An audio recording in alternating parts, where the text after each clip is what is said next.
real one.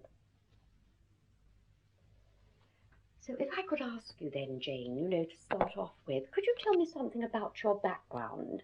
This would be before the war, where you were born and brought up and the sort of life you had. Yeah, well, I was born in Hampstead, London in 1917, and I was brought up in Fitzjohn's Avenue in a very large house. I was the youngest of 4 daughters. My father was a tobacco leaf importer of cigar tobacco, and we had a very old-fashioned household with a nanny and I think an under-nurse and lots of maids and cooks and things. Nice house with a good garden. And I went to boarding school at my request. I went to Rodine when I was 13. Two of my sisters had been at Cheltenham Ladies' College, and my oldest sister remained at a day school. And I had a very undistinguished life at Rodine.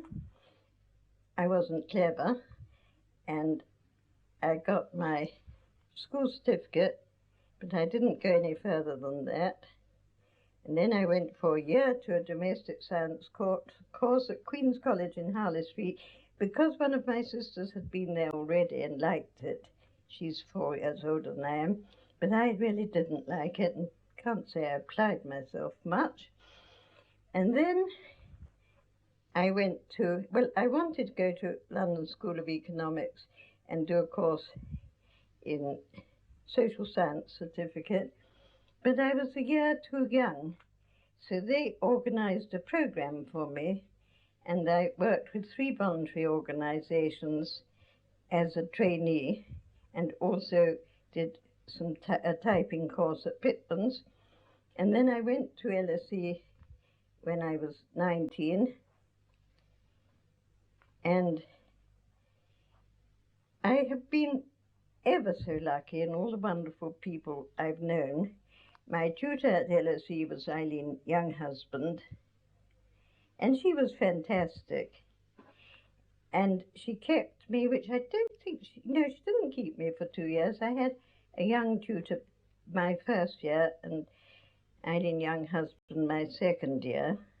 I got my certificate, and I had a great interest in delinquency, and Eileen Younghusband was on the juvenile court bench, magistrate, and she arranged for me to go part-time to a wonderful woman called Sheila Borgeau, married, she became Darcy, who was the juvenile court probation officer in Bethnal Green. And I went to her 2 days a week, and 3 days a week I was employed by the New West End Synagogue Social Service League, running a children's club. Is this too detailed? So I ran a children's club in Stepney. The children, it was called a senior club, but the children all left school at 14 in those days, so they were 11 to 14, and there was a junior club for the younger ones. I was employed by the Social Service League, and I did some care committee work at the same time. And I had quite a full time and enjoyed the work with the delinquent children very much indeed, and it was a good contrast to helped me, in fact, I think, to manage my children's club, because it helped me to understand them a bit better. And then I was away.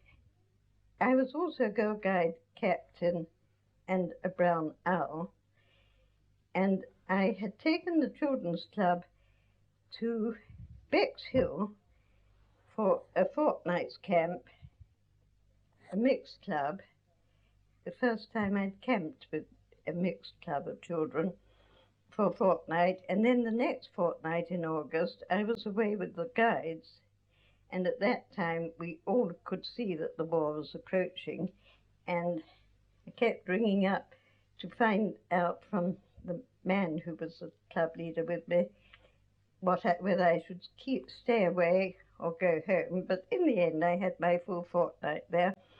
When I got home, the evacuation of the children was commencing, and my children's club was closed down. The school where it was held was closed, and I went to the divisional education officer and helped him with the parties of children who were to be evacuated, and he sent me to represent his office every time a party was organized. The one I remember most was one where we assembled expectant mothers and mothers with young babies at Holborn Underground Station.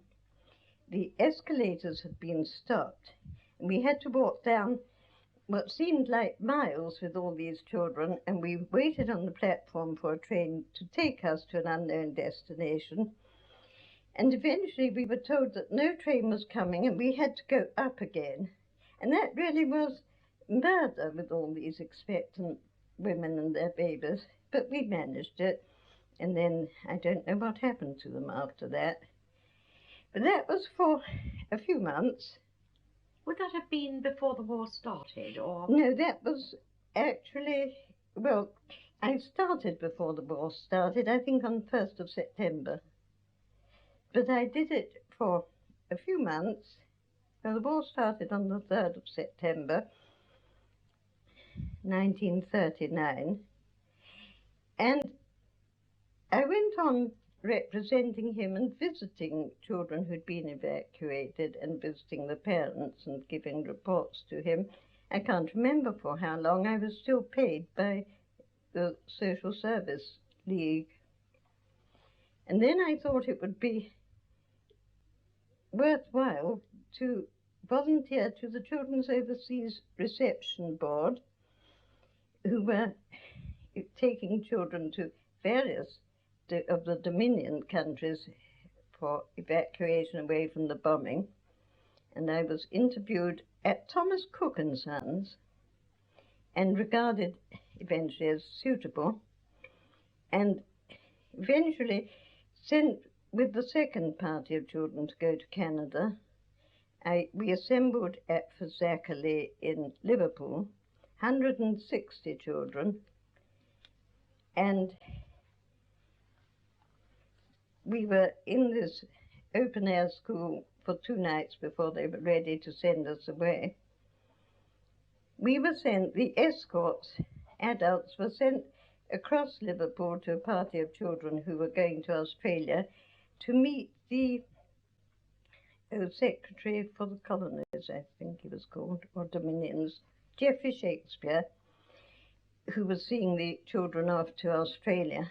And we were on a bus, and we all had badges on us which said CORB, and some Children's Overseas Reception Board, and some interfering woman asked what it stood for, and one of my colleagues, as quickly as anything, said Conscientious Objectors Recruiting Board, and she said you ought to be shot.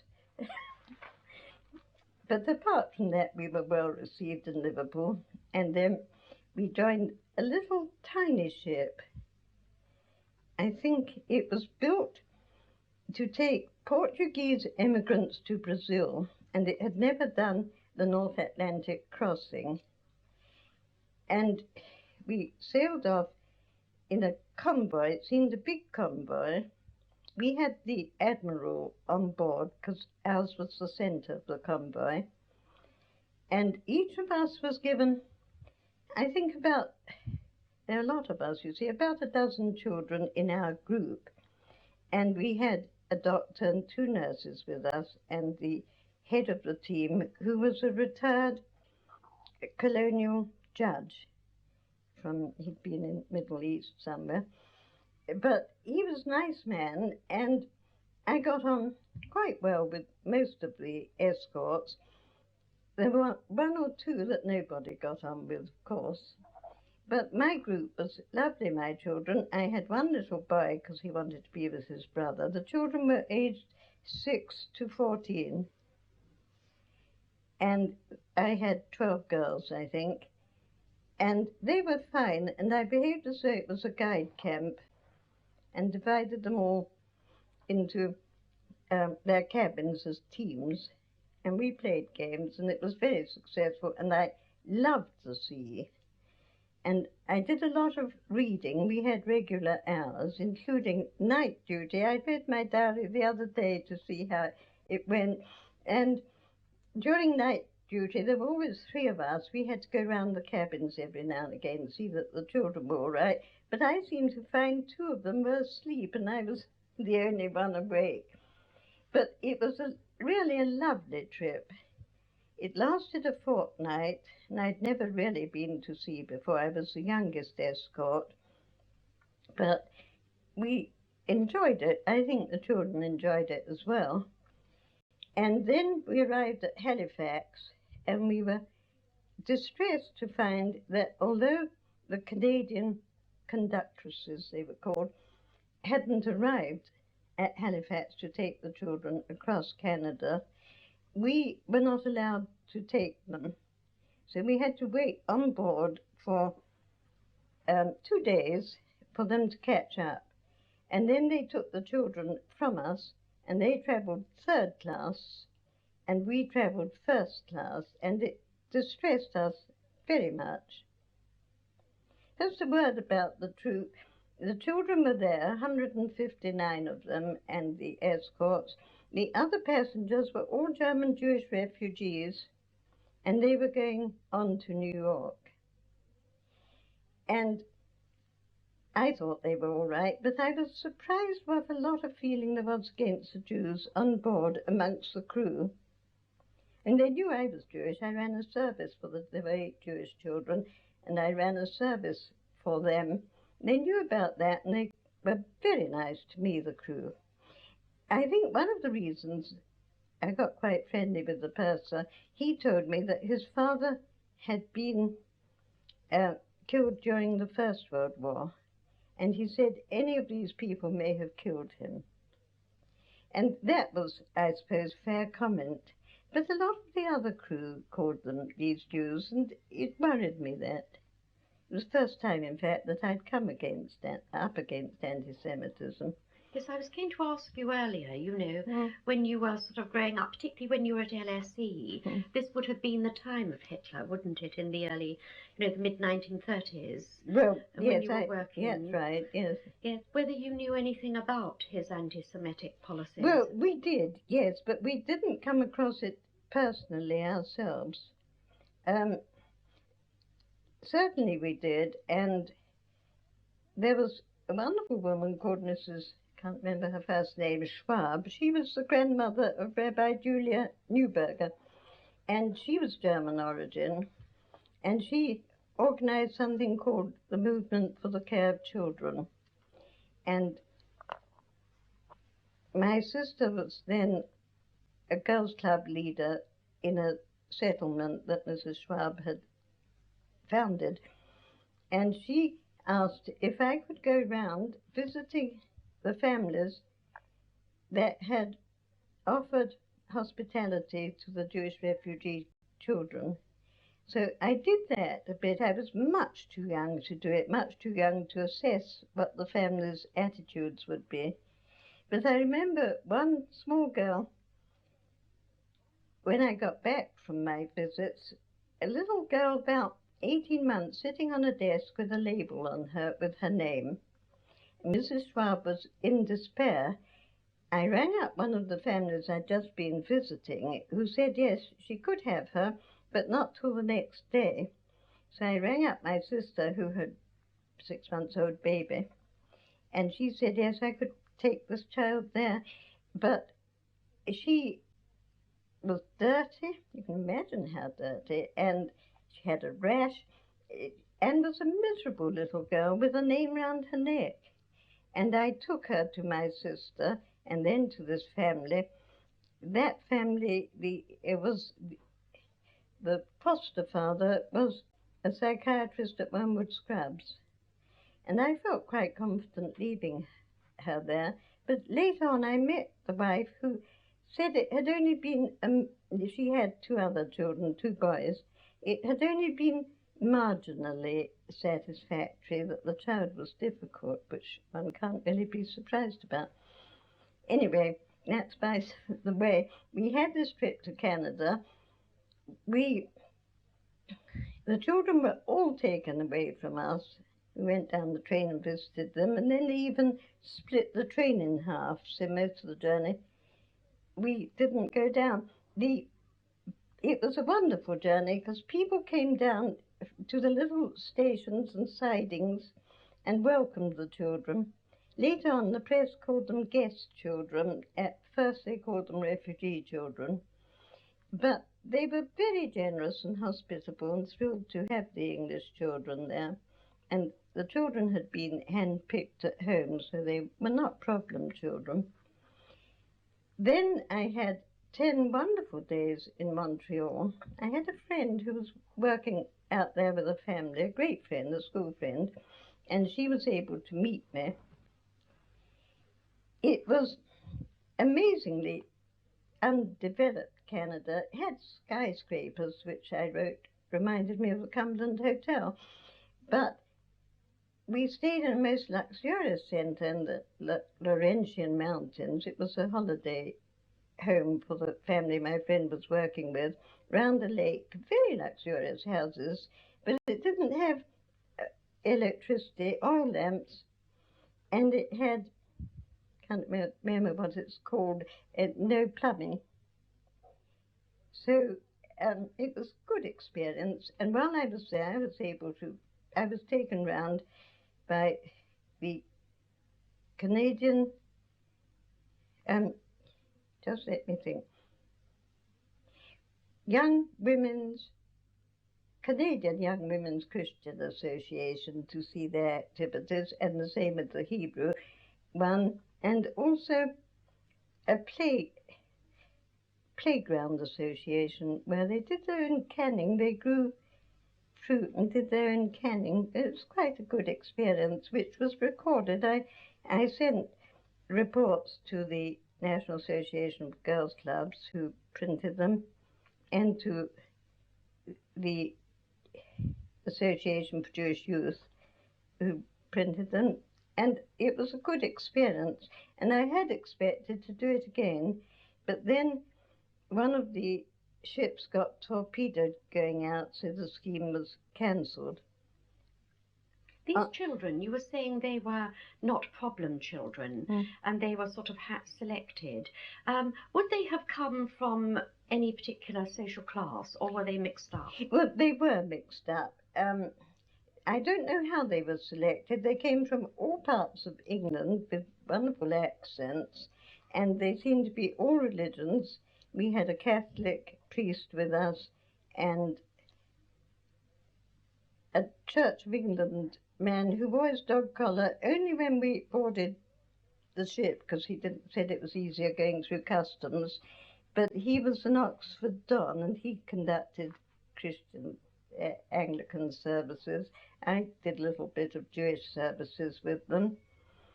Yes, I think they came from all sorts of places. I felt doubtful about it. I wrote to all the parents from the ship going home to tell them about the journey, and I got the saddest letters from some of them at the separation. It was very sad, but I couldn't. It was really too hectic to keep in touch with the parents. Would it have been a long way away at that time, you know, with travel being so different in the war, to have sent one's child, you know, so far distant? It was a tremendous long way, yes. It was a tremendous long way. Anyway, I mean, even on a big ship, it was twice the time that it would be now. And there was no way of getting in touch with them. The leader of our group, Mr. Winter, had already sent his child to Canada to stay privately, not a government scheme, with an elderly couple who had no children in Montreal, and they were longing to have this little boy, and they'd got a nursery and a nurse, all sorts of things to look after him.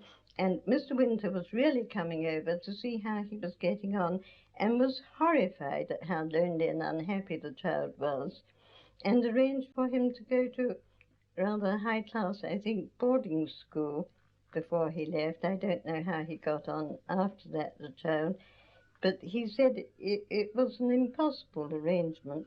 But in those days, I think one knew very little about separating children from their families. I think we know a lot more now. Mhm.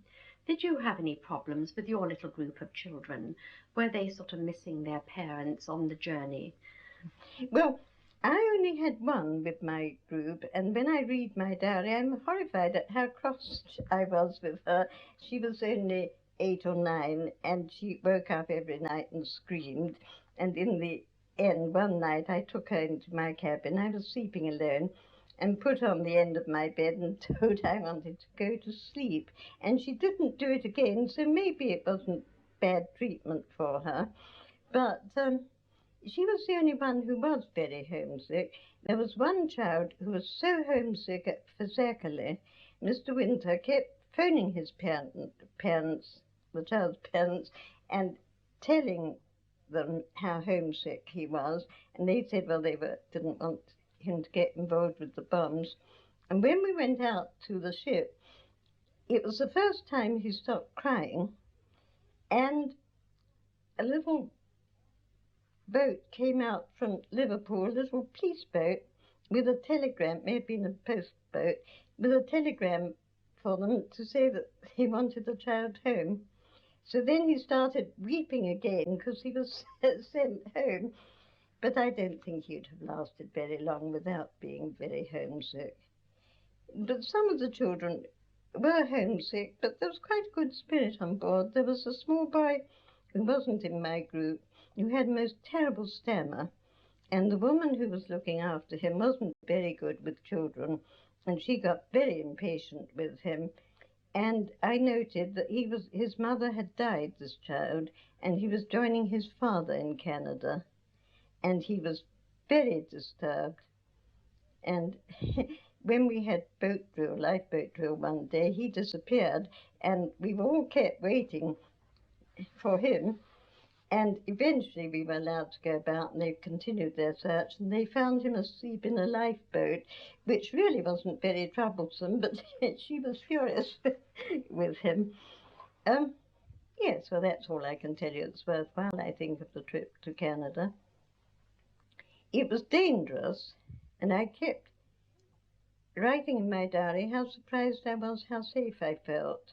I felt perfectly safe, but then I did some painting of the ship on my way home because I was bored and the bosun said he could employ me, and he took me up the crow's nest towards the end as a treat. It was much forbidden. All right. And while we were up there, he was called down, the bosun, because a lot of driftwood timber had been sighted round the ship, and they said a ship must have been torpedoed, a timber-carrying ship. And then they saw an empty lifeboat, and then they saw a lifeboat with, oh, I don't remember, some men in it, some sailors in it, and we were told, our ship, to pick them up. And our captain said we couldn't pick them up because he had a lot of nervous women on board, and they must be picked up by the destroyer that had seen them, which was going out the wrong way to Canada. So they were. But that did unnerve me a bit. But on the whole, I treated it as, well, as a job, but not coming home, of course, as a holiday, and I loved the sea, and had plenty of time to read and seemed to have played a lot of table tennis, and I quite enjoyed myself. Then, when we got home to Liverpool, The air raids had started in England, and I wrote in my diary a few times that I was worried about my family, but I wouldn't phone them up because there was nothing I could do about them anyway. And when I got home to Liverpool, an air raid was on, and first of all, we weren't allowed, we were sent by taxis to the station, but the station was closed because the air raid was on. But ultimately, they let us in. And that was a strange experience because we were put into an air raid shelter at the station at Liverpool, and there was some young woman who was a singer, and she stood up and sang songs to a lot of people in this air raid shelter and organized communal singing, so that although it was a nuisance to be delayed, it was really quite enjoyable. I often wondered who she was. I never knew. And then we went back to London, and my family was all right. So that was fine. And then the air raids were on in London. So I got a job with the London County Council in a rest centre for bombed out people. We were all appointed as individuals, and we were in a school. We had camp beds and blankets, and people who were bombed out came in, mostly at night, and had to be sorted out. None of them were injured, but they were all homeless. And I was a social worker, and I wasn't really concerned with running the rest centre, except that I took my turn of fire watching. But I was concerned with trying to rehouse these people, which was actually quite interesting, but it wasn't well done, the rest centre, in that there was no social life at all for the people. They were just in little family groups in huge dormitories. But it didn't matter because we were all trying to get them rehoused.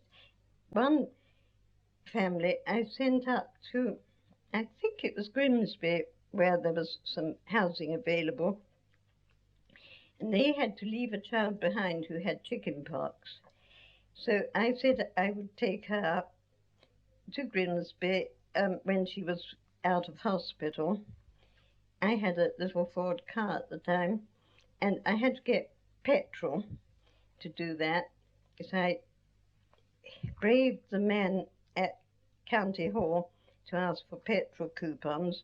I'm not at all sure that I would have got them, but he'd just been awarded an OBE for something, and he was in very good mood and gave me the coupons.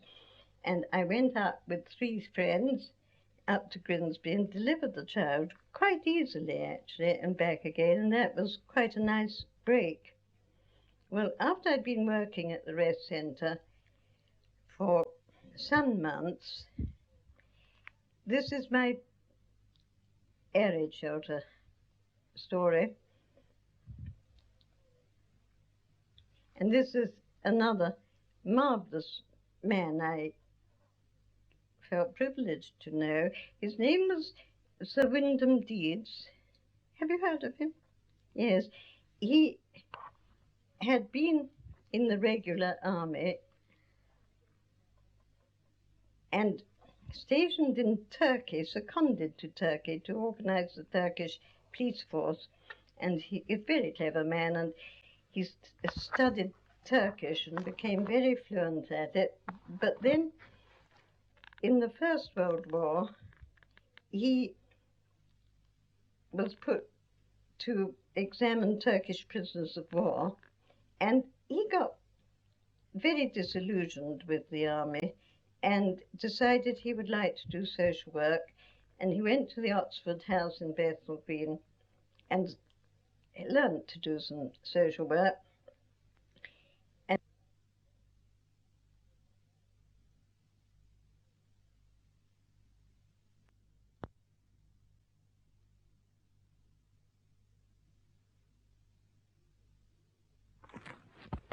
Jane Levy, Reel 2.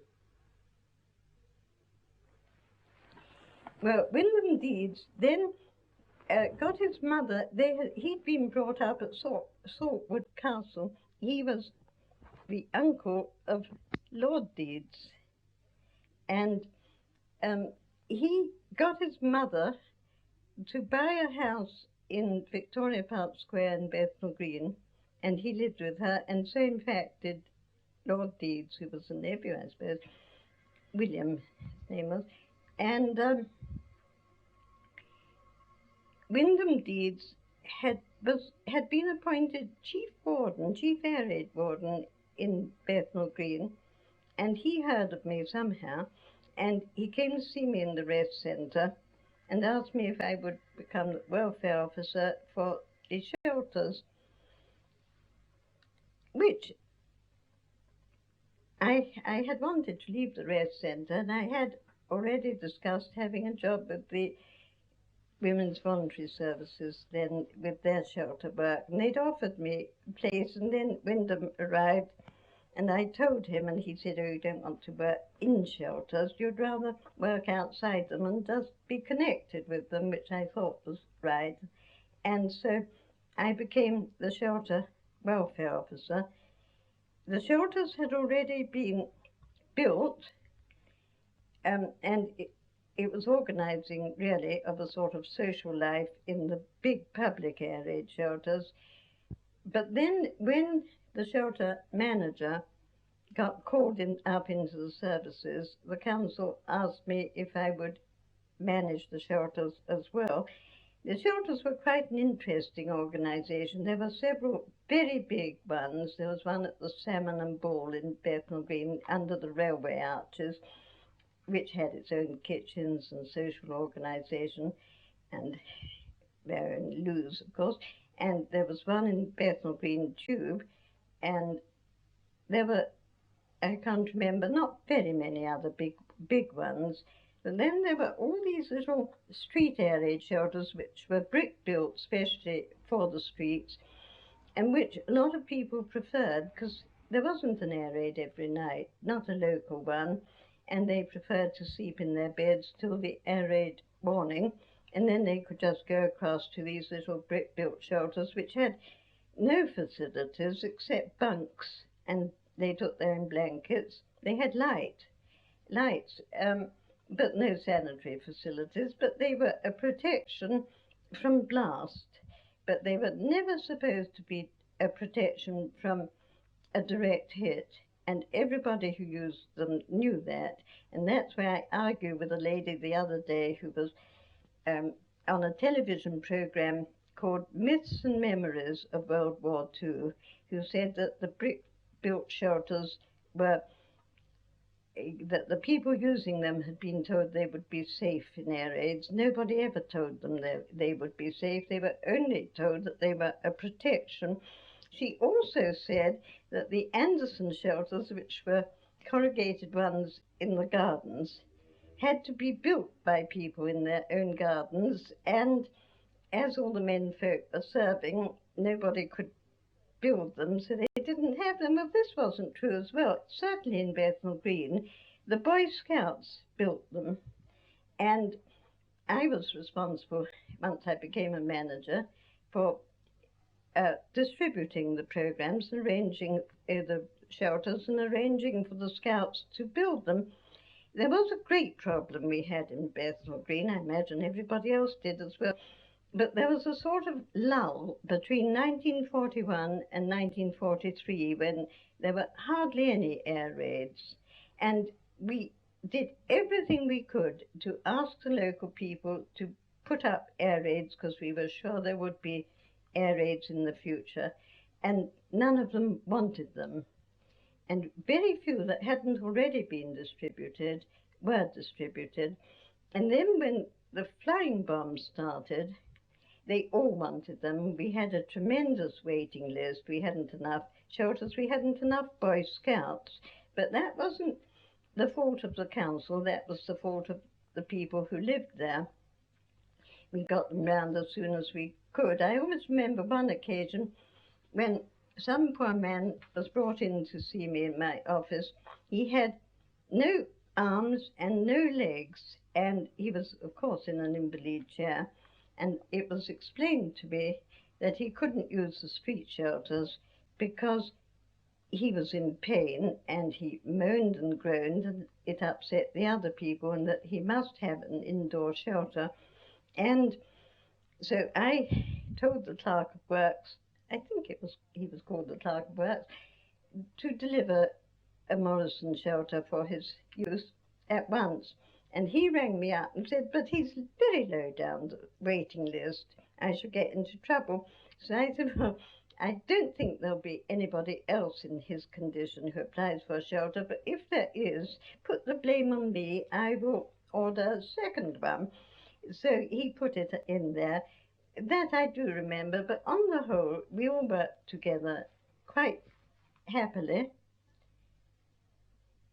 I had the idea of the borough was about a mile square, of dividing it into 4 districts and getting some arid, well, they were friends of mine really, arid wardens to act as district shelter wardens, so that in every district there was someone going round the shelter at night times during the raids, and one was kept very well up to date. And I went round, usually by myself, most nights, but one night a week, Wyndham and I went round together in the middle of the night. He came to my door. I had rented a flat by then. He came to my door at 2 or 3 in the morning. We started out, walked round, and on one of those nights, have you heard of that, the tube shelter accident? No. It was in 1943, and we were doing a late night tour, and the military had moved their anti-aircraft guns from wherever they had been into Victoria Park, which was our local park. And the air raid warning went, and the guns went off, and the local people thought that they were bombs coming down. Actually, they were panicking because you could tell the difference between shells going up and guns coming down, but they thought they were bombs coming down, and they rushed to the tube air raid shelter, and one of the women down at the bottom stumbled, and the whole lot were crammed together, and they turned over as a mass from the ceiling to the stairs, and nobody could get in or out. And this happened while we were doing our round, and we got a message that there was a crisis there. Nobody could get in to take the people out, and the emergency shelter was half a mile down the tube. The tube wasn't open, it hadn't been built by then. And so they had to get in and then rush up the half mile to try and get people out. Well, in the end, 178 people were killed, and only, I think, 74 were injured. And by the time we got to the tube, they were laying the bodies out on stretchers in the road. It was the most horrifying event. And it was not only horrifying for everything that happened there, but the council was treated very badly about it. It was confidential where it was, because the powers that be thought that it would cause panic if it was known where it had happened. But it was in the papers that it had happened, but it wasn't stated where.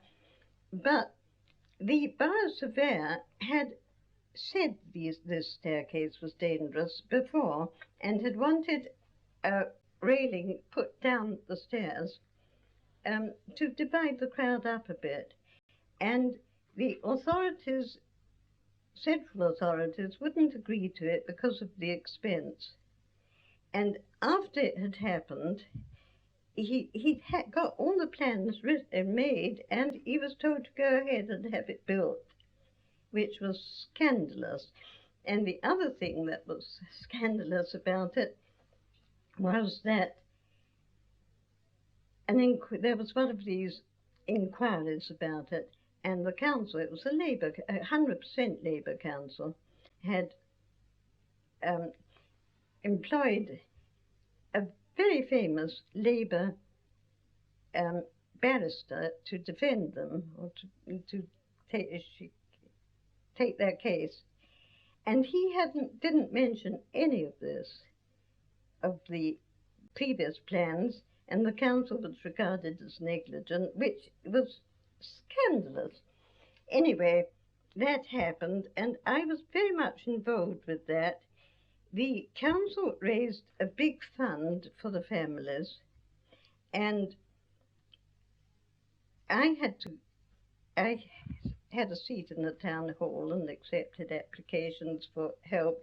It was mostly help with the expense of funerals, and the undertakers were very hard pressed. It took them weeks to complete that business, and I had a volunteer, someone came and offered to help me, but the council wouldn't let me accept him because he was a well-known black shirt, and they said he would use he'd lost a wife and child, I think, but they said it wasn't safe to employ him in the neighborhood.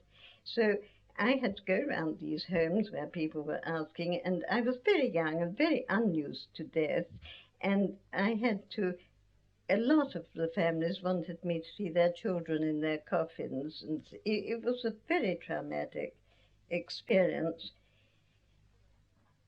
I had its funny side as well. There was a man who kept coming into my office. His mother had died, and his father was dying from natural causes, and he kept saying to me, "Shall I bury her or not? Because a double funeral costs less." In the end, I think he took such a long time deciding that he had his double funeral. But it was a dreadful experience, really, but we got through it. Um, Nothing much more to tell you. Mosley and his lot had been interned by then, so we didn't have much trouble. We didn't have any demonstrations then, and I don't think I came across anti-Semitism in Bethnal Green, only to sometimes one got used to sort of snide remarks about people, but they mixed well in the shelters, and quite a lot of well, the district wardens that I employed, none of them were Jewish actually, it just happened that they weren't. But a lot of the air raid wardens and people were Jewish, and I don't think there was any trouble with them at all. Now, what can I tell you? That's the end of my warden's days. Well, did you have any, talking about that black shirt, did you have any experience at all yourself of the black shirts? Well, I didn't live in Bethnal Green until I got appointed to this shelter thing, which was 1940 or 41, and as an organisation they were illegal and they'd been interned. But the councillors, some of the councillors told me that they'd experienced trouble, and there was a head of what's it called, Evening Institute, LCC Evening Institute in Stepney, a wonderful Scotch lady called Edith Ramsay. There's such a lot of wonderful people I met, and she was Presbyterian, and she had a lot of Jewish friends, and she went to all of Moses' meetings that were held in the East End, and it was due to her that it was so easy to get hold of these black shirts when war broke out, because she gave the police a list of all of those that she'd heard speaking at the meetings.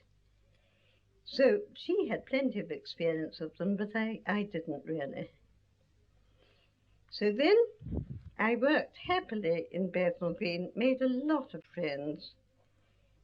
Could I just ask you, with this very interesting work that you were doing as shelter manager, when you look back, given the fact that the people didn't help themselves in this period, by accepting help with building shelters, and you assess the outcome of the shelter programme, do you think it was adequate given the circumstances of the time? Do you think the local government did all it could to protect the people? Well, I think they did all they could to insist that the people weren't safe yet. We had beautiful air raid shelters, actually in trenches in Victoria Park, with wonderful flowers growing above them, evening primroses. And I used to enjoy visiting those shelters.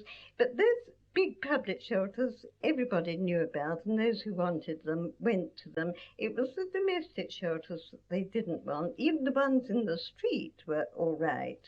I mean, they knew, but no shelters were safe from a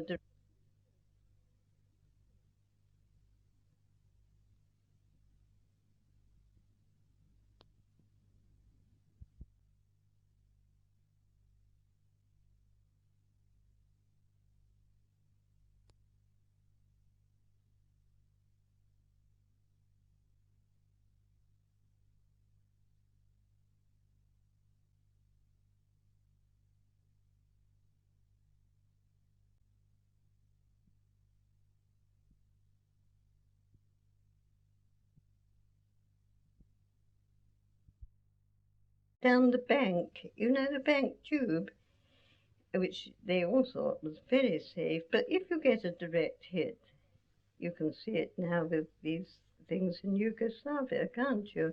A direct hit is a direct hit. The saddest thing about that tube shelter accident was that there weren't any bombs at all. Yes, I think they did all they could. The pubs were in a funny position because the publicans, under the terms of their licenses, they weren't allowed to leave their premises empty. So they used to apply for help with building domestic shelters, and we were able to put up props. The basements, the cellars, were quite safe because they had no glass. And we had to go round. I went with the borough engineer looking at these cellars to see if they would take the weight if they had just things like pit props to keep the ceilings up. I found going round the cellars of pubs really most interesting with the barrels and the tubes going up to the bars. But they did stay in and they did apply. They applied quite early. It was the ones who didn't want their living room full of a Morrison shelter or their gardens dug up. The other thing I did in Bethnal Green, which was great fun, in 1940, I decided it would be a good idea to have a gardening scheme for the children who'd come home from their evacuation and had nothing to do. And I gathered some children round, and we got given a bomb site to grow, use to grow things in, and some gardening tools and things. And I got some seeds given to me by a friend of mine who was working in the Ministry of Agriculture, and he got some seeds from the High Commissioner for New Zealand. And we did a little allotment, about a dozen children. I really picked at random because they were running round the street. And it was great fun, and the plants came up nicely. And in the end, the High Commissioner for New Zealand came and opened the site, and the Women's Voluntary Services did a field kitchen to show us how to cook out of doors, and the press took photographs of it. And then a lot of other people wanted these sites. So together with the Oxford House, who was full of young, conscientious objector male social workers, and Wyndham Deeds, who became president, or chairman, president, I think, and I, we formed something called the Bethnal Green Bomb Sites Producers Association, because people wanted to garden, and we were all told to dig for Britain, and eventually we got a huge area at Sewardstone Road in Bethnal Green, which is just where the London Chest Hospital is, really, and we took all the houses had been bombed, and we took their back gardens and made them into allotments. The wardens did. And it was a very good idea because the wardens were hanging around waiting for things to do, and they were on the spot. They could dig their gardens there. And where the houses had been, we wrote to the Cement and Concrete Association of Great Britain and asked them if they would give us some cement and concrete and a foreman to tell us how to do it and help us to build pigsties, chicken runs, and pig and chickens and rabbits. And they sent us a foreman, and the air raid wardens did the building, and they were really model places, and that was called the Sewardstone Road Farm. We had a lot of chickens and weren't allowed to breed pigs. It was too near the houses, but we had piglets and reared them. And there was no water laid on, but the canal, I think it's the Manchester Union Canal, was at the back of the gardens. So we waded in our Wellingtons and got buckets of water. And we were given a pony, and we went round collecting food for them. And that was wonderful. And Wyndham Deeds, who was a man of many interests, was also chairman of the London Gardens Association, Metropolitan Public Gardens Association, and he went round them one day with the Queen Mother and told her about Bethnal Green, and she said she'd like to see them. She was the Queen then. So on one wonderful occasion, she came round and visited, I think, half a dozen of the sites, which was quite a help to us, actually. The Metropolitan Public Gardens Association got a wonderful man, I don't know his name, Mr. Gibson he was, I don't know what else he was. He lived in South London. He was their public gardens advisor, and he came and advised the people how to grow things. And an uncle of mine paid a year's salary for a paid agricultural person, and it was we had 10 acres under cultivation. The sad thing about it was that my little boys lost interest. So that little allotment finished off prematurely, but the others went on really until the end of the war. That was lovely. And then the WBS, when our there were some reasons why she left us. She was very clever agriculturalist, trained teacher, but her financial arrangements were a bit muddly and we couldn't afford to keep her. And the WBS sent us an organizer, so she did it. So that was, I had quite a good war in a way. It was quite an exciting war. And then I got very disturbed about all the stories one read about Europe, what was going on in Europe. And I felt very free, really, because my parents had 3 daughters,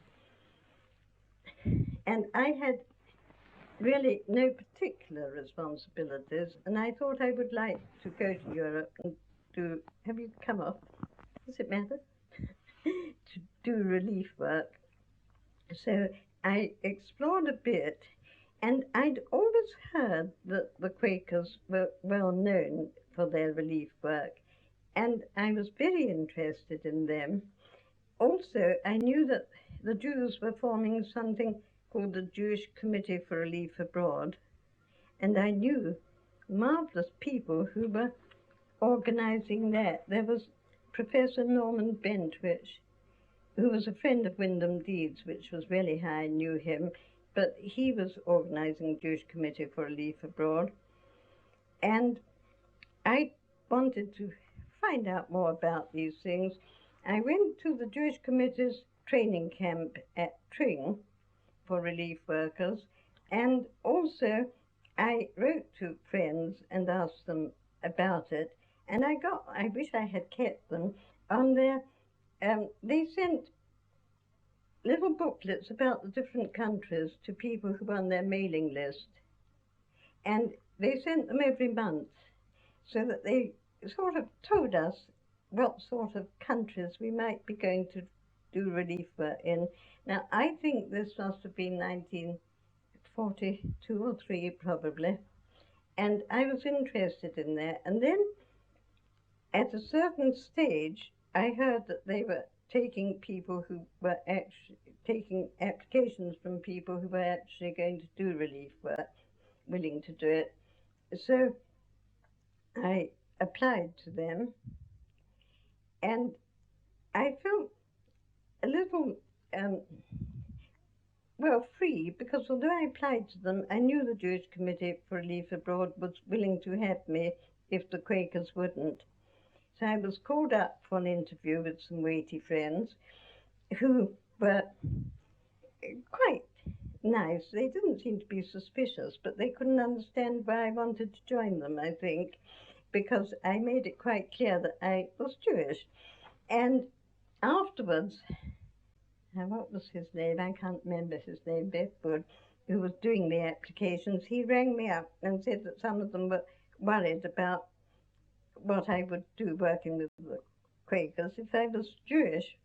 So I said to him, I remember on the phone, well, I really want to work with Quakers because I don't want to work exclusively with Jews, and I'm very happy to work with everybody else.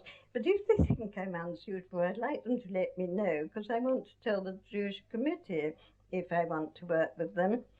And that seemed to solve their problems, and they accepted me. But then the Jewish Committee for Relief Abroad actually, I think, was quite sorry not to have me. And Norman Bentwich was very well known to all these people who were about to do relief work. And he arranged with friends that I should wear their badge, Jewish Committee for Relief Abroad badge, on my Quaker uniform, and that I should represent friends, no, I'm sorry, represent them, the Jews, if I worked anywhere where there wasn't already a Jewish worker and where there were Jewish people in need. So I wore this big bronze Magen David on my uniform, which seemed to make me sort of kosher. And I wasn't an Orthodox Jew. I don't know any Yiddish. I still know almost no Yiddish. And my mentor in these affairs was Rabbi Dr. Israel Marduk, who had confirmed me in the liberal synagogue. Marvelous man. He was the first rabbi of the liberal synagogue in England, and ours was the first liberal synagogue in England, so that fitted in well. And his second in command was Rabbi Dr. Leslie Edgar, who was his second in command, but a very remarkable and wonderful man. And when the senior rabbi to the forces at the beginning of the war wanted a deputy chaplain, he appointed Leslie Edgar, but Leslie Edgar came as a temporary appointment, but he refused to be a permanent appointment because he considered that most of the soldiers they came across would be Orthodox Jews and that they needed Orthodox rabbis. But he was lovely and about half the age of Israel Marduk, and when I really knew I was going abroad, it was he that I consulted, and I said to him I didn't know how I would react in a terrible wartime situation, and he told me that that I would get strength from my companions, my team members, and that he thought in a team I would be all right. And I think that was good advice. Someone had to do it, didn't they?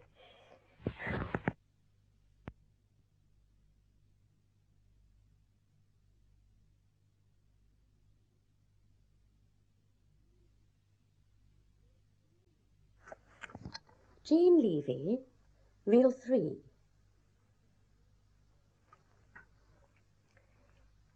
Well, so I was selected by friends, and I was very pleased about that. And Excuse me, I was going to ask you, Jane, excuse me Mm. interrupting you, but when you were working in Bethnal Green, did you ever meet the Friends Ambulance Unit? Oh yes, they helped a lot in the rest centre. Not in the shelters, as far as I remember. The Friends Ambulance Unit was stationed at the London Hospital, and they were on call in the rest centre, and I think it was some of them that I took that child up to Grimsby with. Yes, I did meet them, and they were very good and very supportive. Sorry to interrupt you. But I don't think I kept in touch with any of them, because such a lot, one can't keep in touch with everyone. So there I am, about to be trained by Friends Relief Service at Netherhall Gardens, Mount Waltham.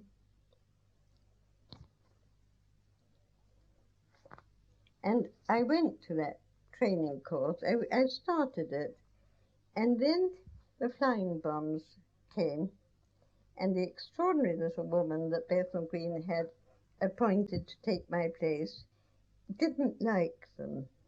So she left Bethnal Green, and Wyndham said to me, "This really is an awful crisis. Will you come back?" So friends agreed that I should, and I went back there, I think only for a few months until they could find someone else. They found I told a wonderful Mrs. Baker, who carried on with them till the end of the war. So I had a sort of hiccup. But then I went to Mount Waltham and did my training, which I actually enjoyed. Um, Apart from their insistence that we should run round Whitestone Pond on Hampstead Heath from Mount Waltham every day to keep fit. Well, I did it once, but I have always, on principle, only run for the last bus, and I didn't want to do it every day, so I always found some excuse not to, which was all right. And I was the only one who did get out of it. But I was very fit actually, anyway, because I walk a lot and I swim when I can. But actual running doesn't appeal to me, and I was always the slowest runner of the lot. So that was all right. The training was lovely. They did it very well, and they moulded us together very nicely as a group. And um, What did they train you to do? well, we had quite useless training in languages, but they taught not even about first aid, I think, but about diets, sort of starvation, which is quite useful, and survival, things like that. Can't remember what they trained us to do, and I get confused about which the Friends trained us to do and which the Jews did. I remember Dr. Israel Feldman, who I admired very much. He was a Jewish doctor, and I remember him saying, "Don't worry if people can't have baths. In a bath, you're just wallowing in your own dirt, and you're much better with a shower." And although I like a bath, I still remember that he said that. And there was one of them, somebody told us that one could live for months on milk alone if one couldn't get anything else. I remember being impressed by that. And I think Friends did try to tell us about the political background of the countries. I don't think the Jews did, actually. But I really can't remember, but they seemed to keep us going for, well, about 6 weeks. Were you getting joint training then with the Jewish group? No, and with the I did, Friends? the only training I got from the Jews was that 3 weeks camp.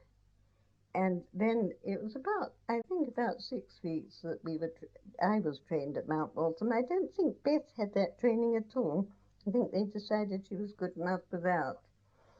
But then, after the training, then they were paying us the pittance they paid us. I had stopped being employed by Bethnal Green, and they sent us, and I expect Beth will have told you about this, to a place where we packed up clothes and sent them to Greece.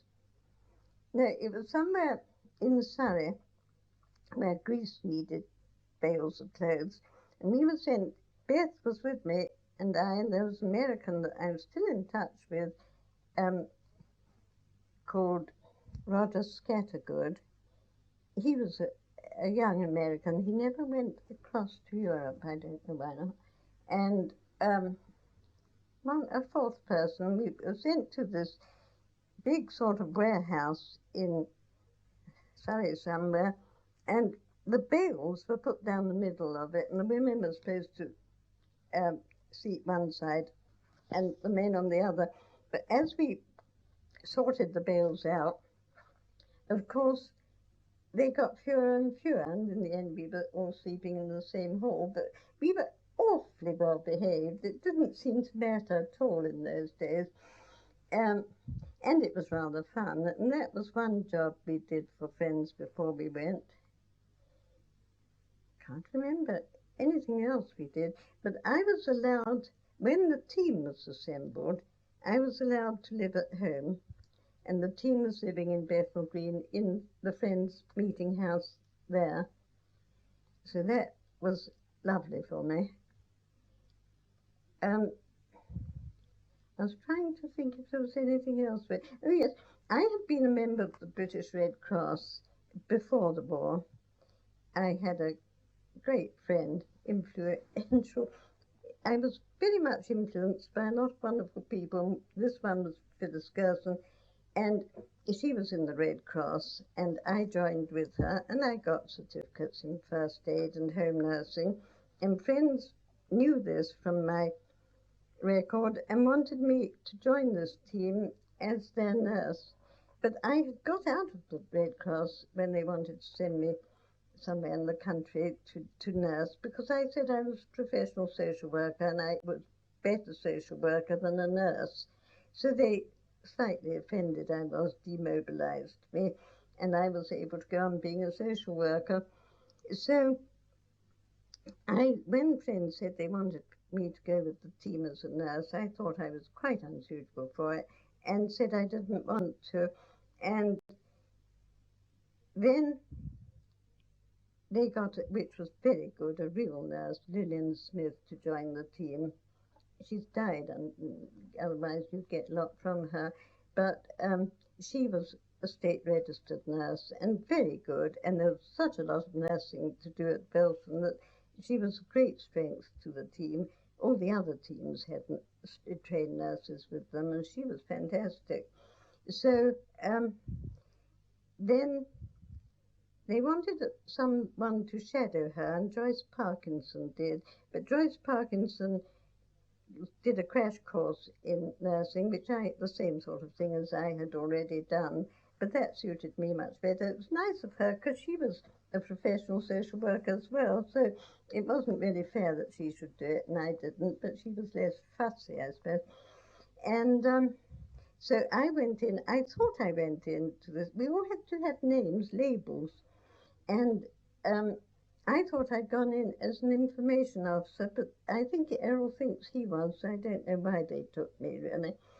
Beth was the social worker. And there they were sitting at Bethnal Green friend's house waiting to be called up, and I was at home, which was very nice for me, but I had to go to them most days to join in with whatever they were doing.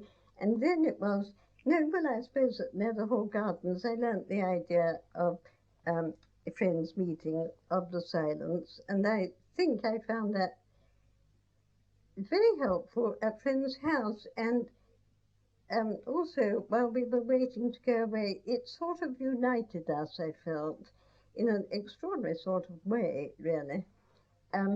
So there we were waiting to go, and eventually we were assembled. We were told we were going to Holland, and somebody tried to teach us Dutch, very unsuccessfully, all of us. It's a terribly difficult language, and he thought the phonetics were more important than anything else, so we never got beyond them.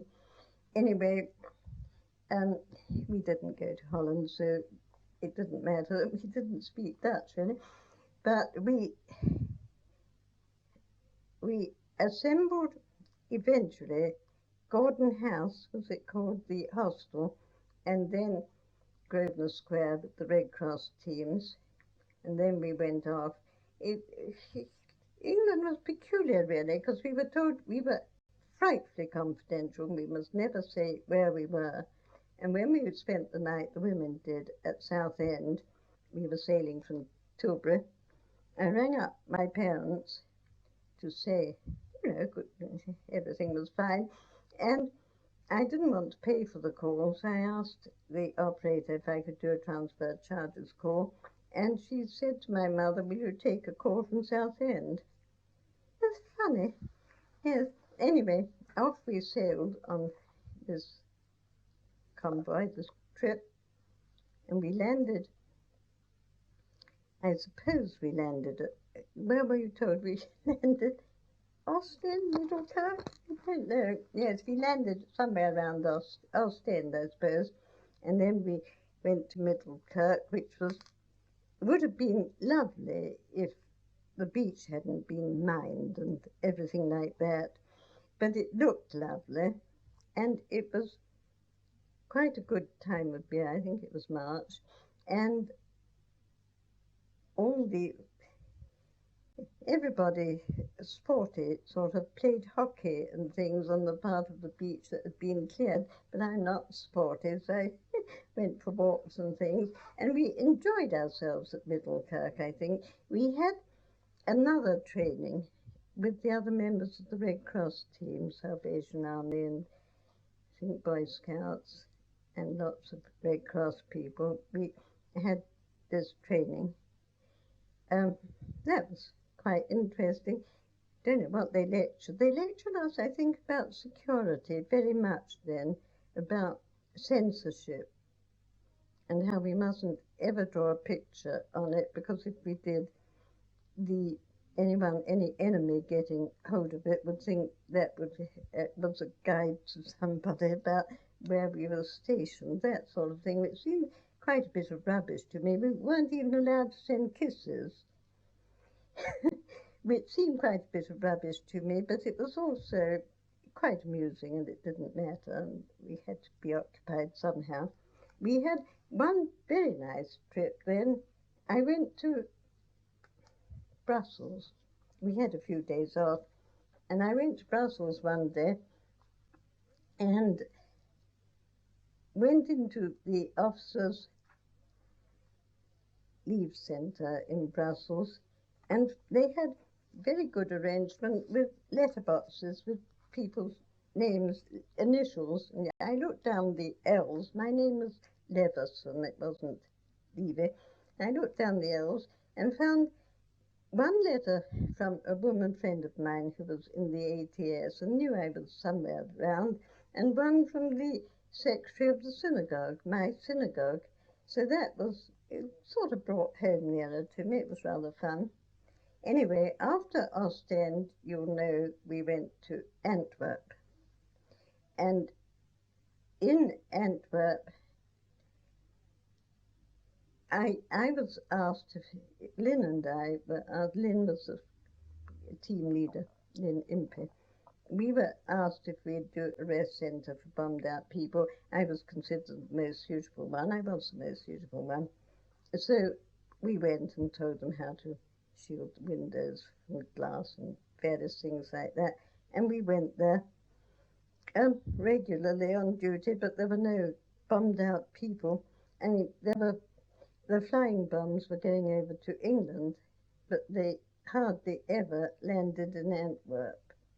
So we didn't have a lot of trouble there. There was one boy, young man I remember, who had spent his entire war in the attic, a Belgian boy. I think it was where we were billeted. And he had been so afraid of being deported that he'd done a sort of Anne Frank, but he didn't need to because he wasn't Jewish. But he would have, well, he might be better where he was. He would well have been deported as a DP, as a labourer. And he was absolutely terrified. But when the Allies took over, he still wouldn't come down, and he was quite a psychiatric mess. I don't think he came down while we were still living there. He just didn't believe anybody. But we didn't have much to do there. It was rather a shame there because I suppose he was a burgomaster in Antwerp, sent via a friend's house a sort of medal with a picture of flying bombs on it, quite a big thing, um, with my name on it to thank me for, well, I didn't do anything because there was nothing to do, but at least for being there. And he sent two, one to Lynn and one to me for our work there. But I had it in a glass cabinet at home, and when two young hikers from Middlekirk came to, because they'd lost their way and we were phoning up a taxi, they came to my home, a few years ago. I showed them proudly this medal, and when they went, they took it with them. Wasn't that a shame? Anyway, it didn't matter much. But then we went straight from Antwerp, as you will know, to Belsen.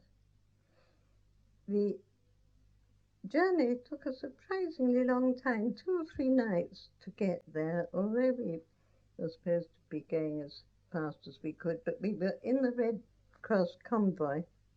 I think the thing that people who meet me don't know was that I didn't volunteer to go to Belsen. I volunteered to work in Europe, and I went wherever I was sent.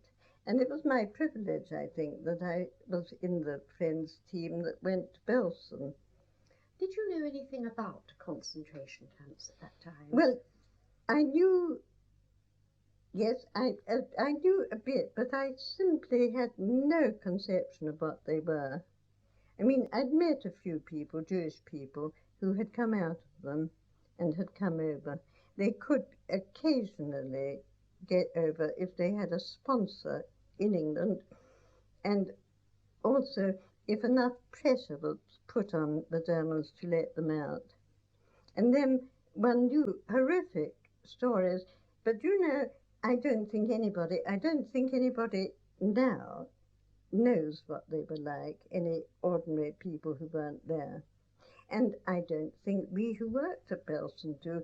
We knew the horrific end of Belsen, but to have been in the death camps, the Auschwitz and other camps where people were methodically murdered, I don't think we know what that was like. And what I think young people can't believe is that the Jews did nothing except to be born Jewish.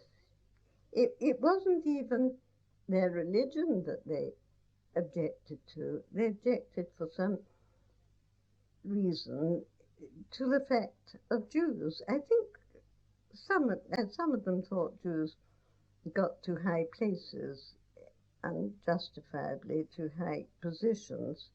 But even that wasn't easy, and it was merit. And to my mind, it's quite incredible. But when I saw a thing on television, Kitty Felix, she was called at the time, but she's now called Kitty Moxon, did a program recently, fairly recently, in which she met 4 young right-wing sort of thugs from 4 different countries, and they were taken on a railway journey through Europe to Auschwitz, and she met them at Auschwitz and described to them what it was like to be in Auschwitz. And they didn't listen to her very well, but also they didn't believe her, I think. They didn't believe that she hadn't done anything wrong.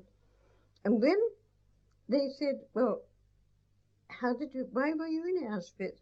So she said, well, my mother and I had concealed the fact that we were Jews, but then eventually someone exposed us. So they said, well, there you are. And that was on the television program. And they turned round and walked away from her. And she was very upset. she was upset that the program was shown at all. I knew she was going to do it, and I knew she'd done it, but she said to me, they just didn't believe me. And I think that's the case with a lot of people. It was impossible for me when I got to Belsen to take in what I was seeing.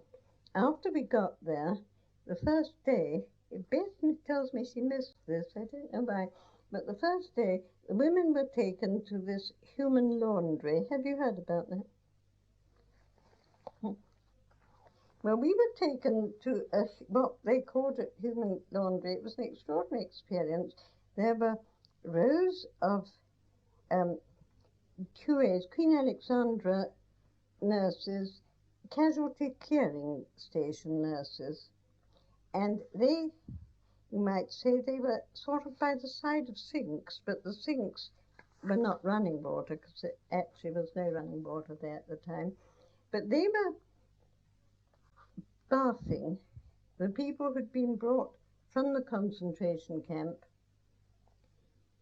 and were going to be put in the camp hospital. They came in with no clothes, and they went out wrapped in blankets. And there they were. You've seen them, I'm sure, on television in all sorts of circumstances, just like skeletons.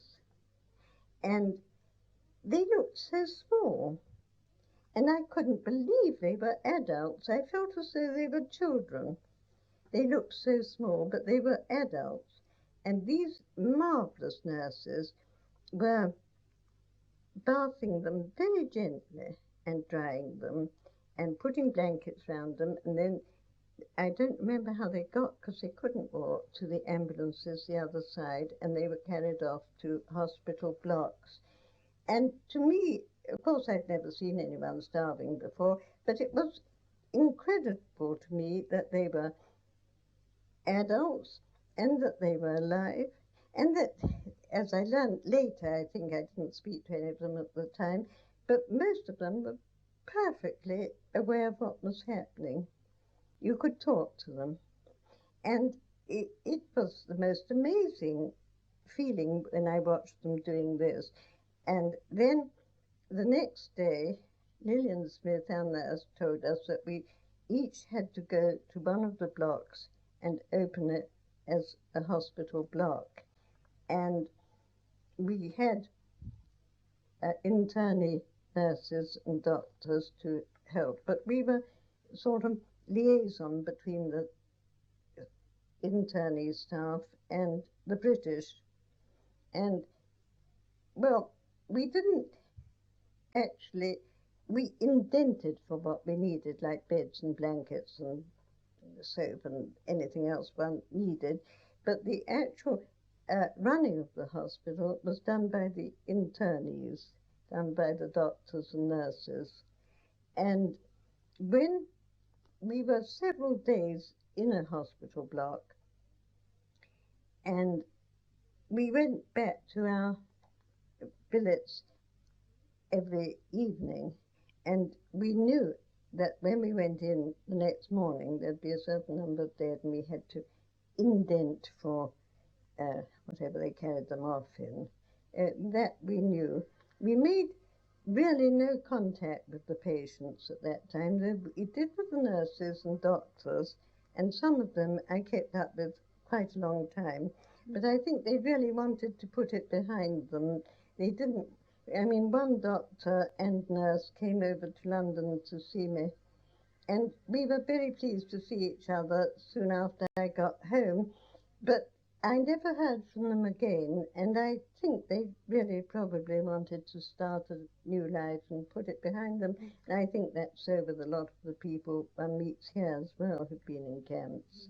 How was it that they were strong enough to do this work if they had been internees? Because you arrived very soon after the liberation. Well, they weren't exactly strong enough, but they'd all had typhus. Typhus was one of the big problems, and one or two of them were convalescent from typhus, but they weren't allowed to work in the hospital unless they'd already had typhus. And so that was one obstacle overtaken. And one of the great problems in Belsen was lack of food. And some of these, I suppose most of them, hadn't been there quite long enough to suffer so much from it. I mean, the the patients, as I said, were like skeletons, really. But these people, they were pretty ill, I think, but they weren't. They were more like convalescents than they were like patients. But it was a strange sort of atmosphere there because some of them had friends or even relations who knew how ill they were, who had been as ill themselves probably, and they sat with them and never left their side.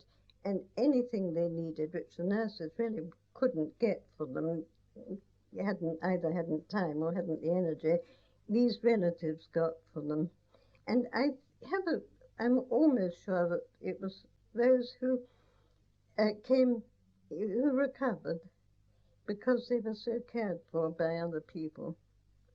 There's very little the doctors could do, really. They could indent for medicine because the uh, Army Medical Corps, I suppose, could get medicine, and I think they took some from the Germans as well. I think they got them. But there was very little anyone could do, really, except keep them clean, and they couldn't really take food. They were so starving, these people. And when the army gave up British Army gave up half their rations um, to help with the feeding, it made them ill, really. A lot of them made them ill. But anyway, they gradually recovered, I think. And anyway, we were gradually not needed anymore in the hospital blocks. And then I went to the clothing store. Most of the clothing had been taken from the Germans, I think. And I don't know if you've been told, the army, it was an enormous place, Belsen. It was like a town. And the army had put signposts up to Harrods. And actually, a lot of the internees knew about Harrods. They knew what it meant. And the clothing store, you see, it was, I don't know, an enormous, it was a tank training camp, and I think they had these enormous things to keep their tanks in, I suppose. And we had tables. We gave them each one outfit of clothing, and I think I was in charge of the bit where I was doing it, but I wouldn't swear to it. But I certainly had a Hungarian soldier attached to me to help. He didn't speak a word of any language that I could speak, and I thought the tables that we had to put the clothes on were a bit grotty, and that I'd like a tablecloth for them. And I drew a picture of a tablecloth on a table, of course, and sent him off, and he came back with a table, which I thought was quite all right. I left the clothing on it. Anyway, once they'd been issued with clothing, considered fit to leave the hospital, then they were allocated to their rooms. They just had one room for about, a lot of people. And there they were expected to live until they had somewhere more permanent to go. They lived in family or friend groups as much as possible, but there were very few families. Mostly people, they called them Lagerfraus or Lagerfreunds or something, but they did stick together, which was a help, really. There were ever such a lot of different nationalities, but almost everybody, tremendous number of them, were Jews, but Jews of different nationalities and with different languages. The East Europe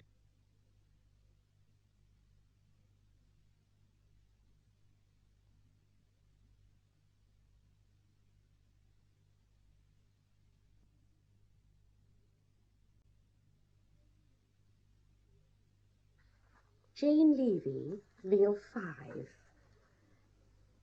Can you remember, I'm thinking of Shabbos night, Friday nights. Was anything done Friday night? Would it have been celebrated, Shabbos? I think we did at Lingen. We certainly didn't at Belsen. They might have done individually, but I think we did at Lingen, and I think actually Isaac Richards, the minister, or Goldfinger, one or other of them, um, organised it. But you see, there wasn't any challah, there wasn't any special bread for it, or even any wine. So I don't know how we did it, but I think we did the prayers, and that's really about all. There was very, very little, unimaginably little, really. Did you hear did they share their experiences with you, Jane? Those you could communicate with, Well, being Jewish yourself, the dreadful stories were not particularly Jewish stories, but they were all Jewish people who told me how they had their little children torn from them, which was unimaginable, really. You can't imagine that people could be so wicked, can you? And they wouldn't even do that to their pet animals, would they? And that sort of story, and of course a lot of them had lost husbands and wives, and a lot of them remarried each other.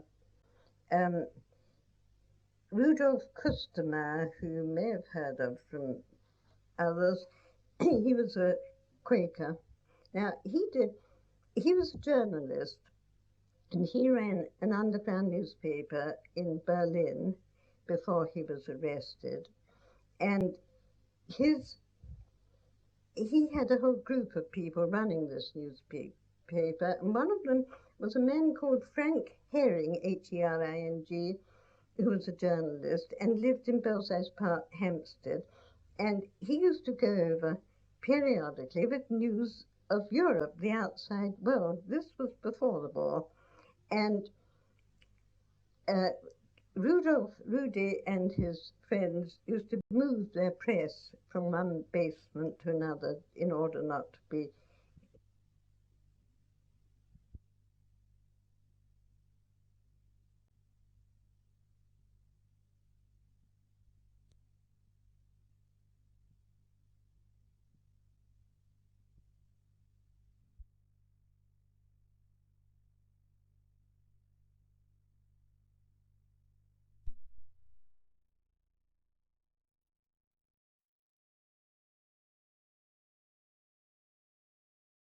And Franz used to find them and leave his stuff, his information, and come back to England. But soon after he did that, one day, Rudolph was arrested, and he spent the next more or less 11 years in concentration camps and prisons.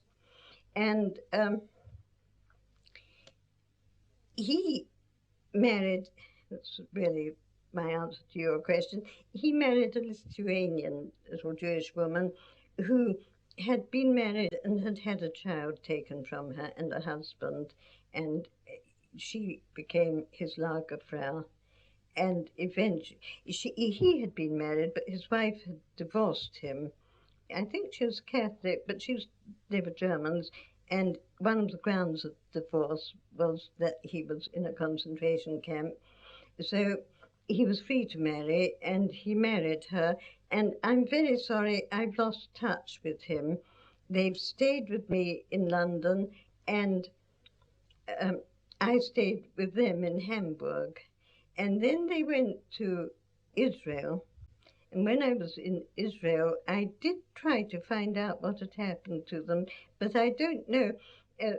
Errol has seen them in Israel once, but now he's lost touch with them, so we've lost touch. I think we've got to accept that. But he was a fantastic person, and it was a great shame to lose him. And this sort of intermarriage, I think his wife, whose name was Fanny, I think, felt that she loved her husband, who was a fantastic man, but she didn't mind marrying. He was a Quaker, marrying a friend. I think there were a lot of people who married their lager fraus and didn't worry too much about religion. Were there any other problems that you remember with your, this group of Jewish internees that you took to Lingen?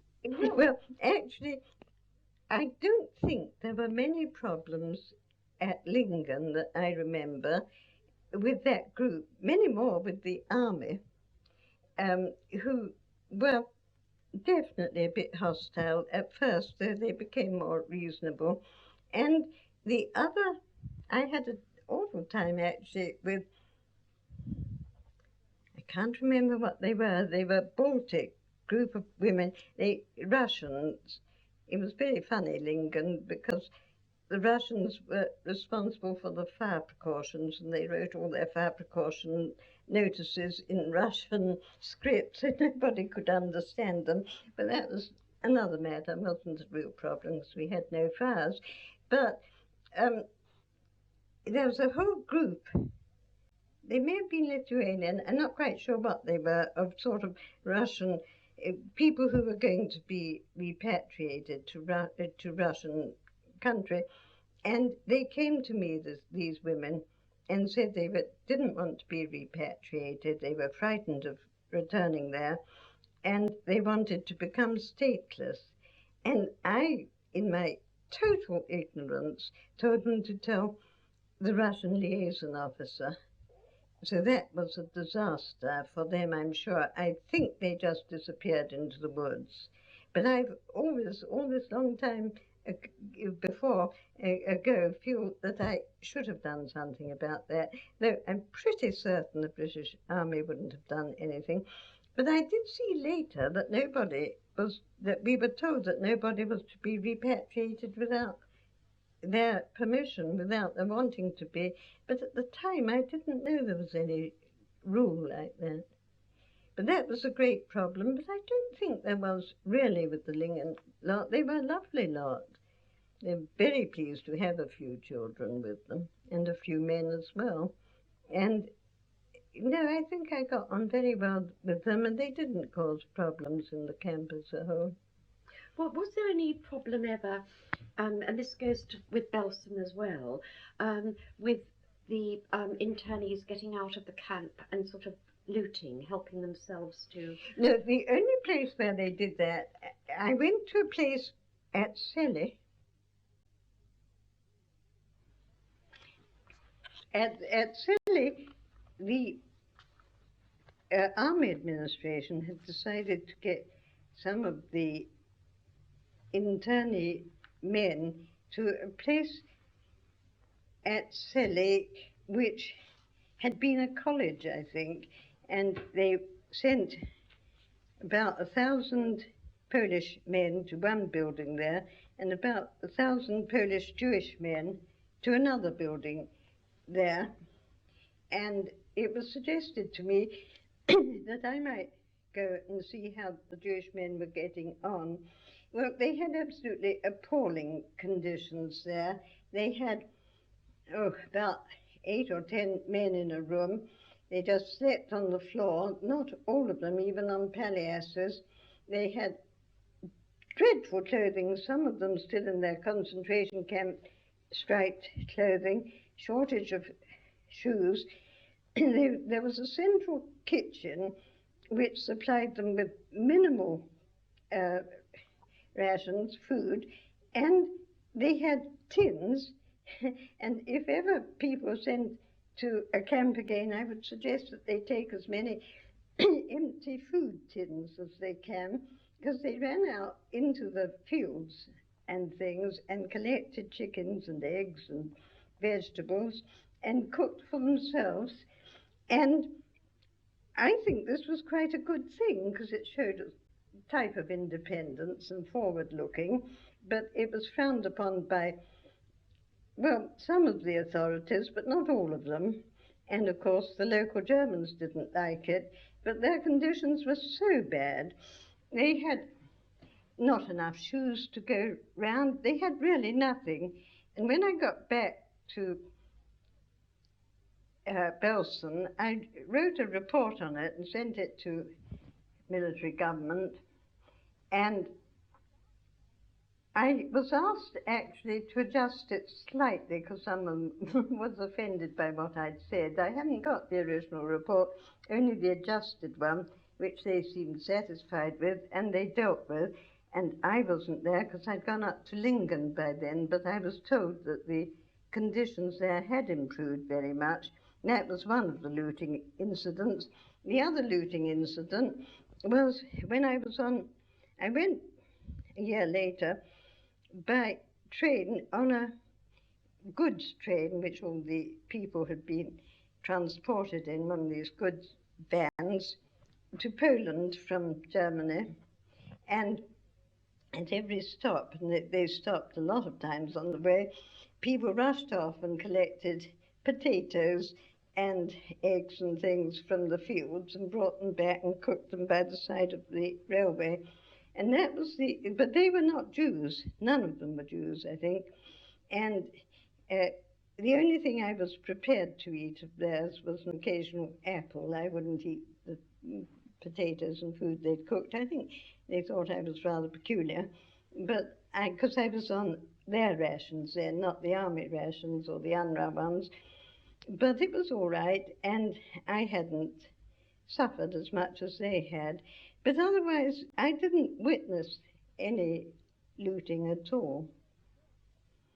No, well, I had a slight problem which I haven't told you about at Belsen. When the casualty clearing wonderful nurses left Belsen, they were sent to, because the war was still on, British General Hospital army nurses took their place, and one of the nurses, to my fury, said to me, "I don't know what I'm doing here. I came abroad to nurse Britain's brave boys.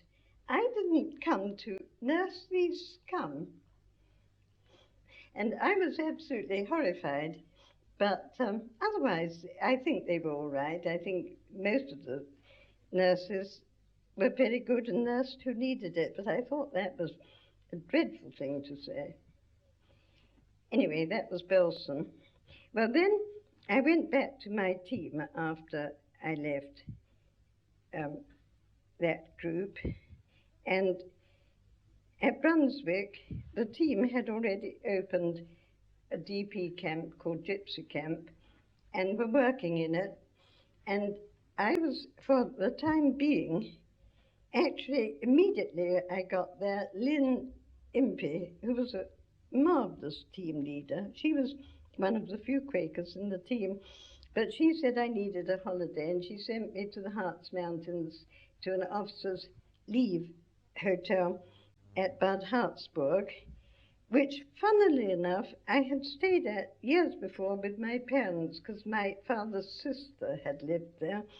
But it was a wonderful week's holiday, and Joyce Parkinson and I went there. Now, in Bad Harzburg, a woman, German woman, lived.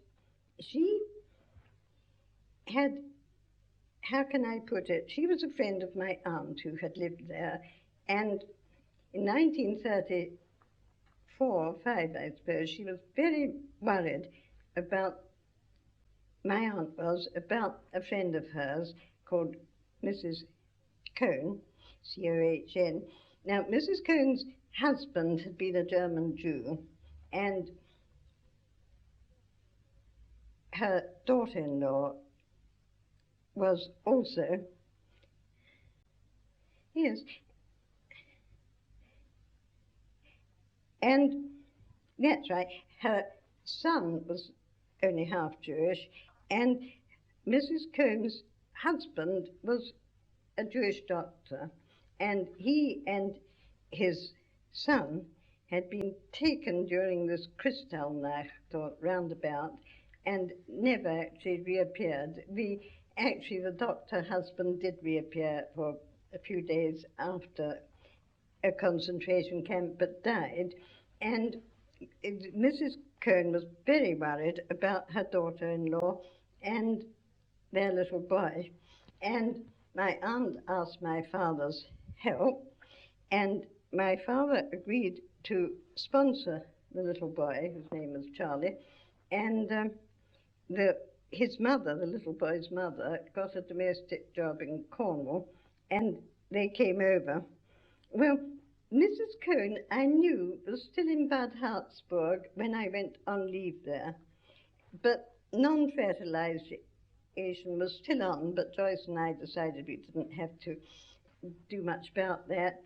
And we went to her address, and while we were waiting to see her, I think there were some students in her house.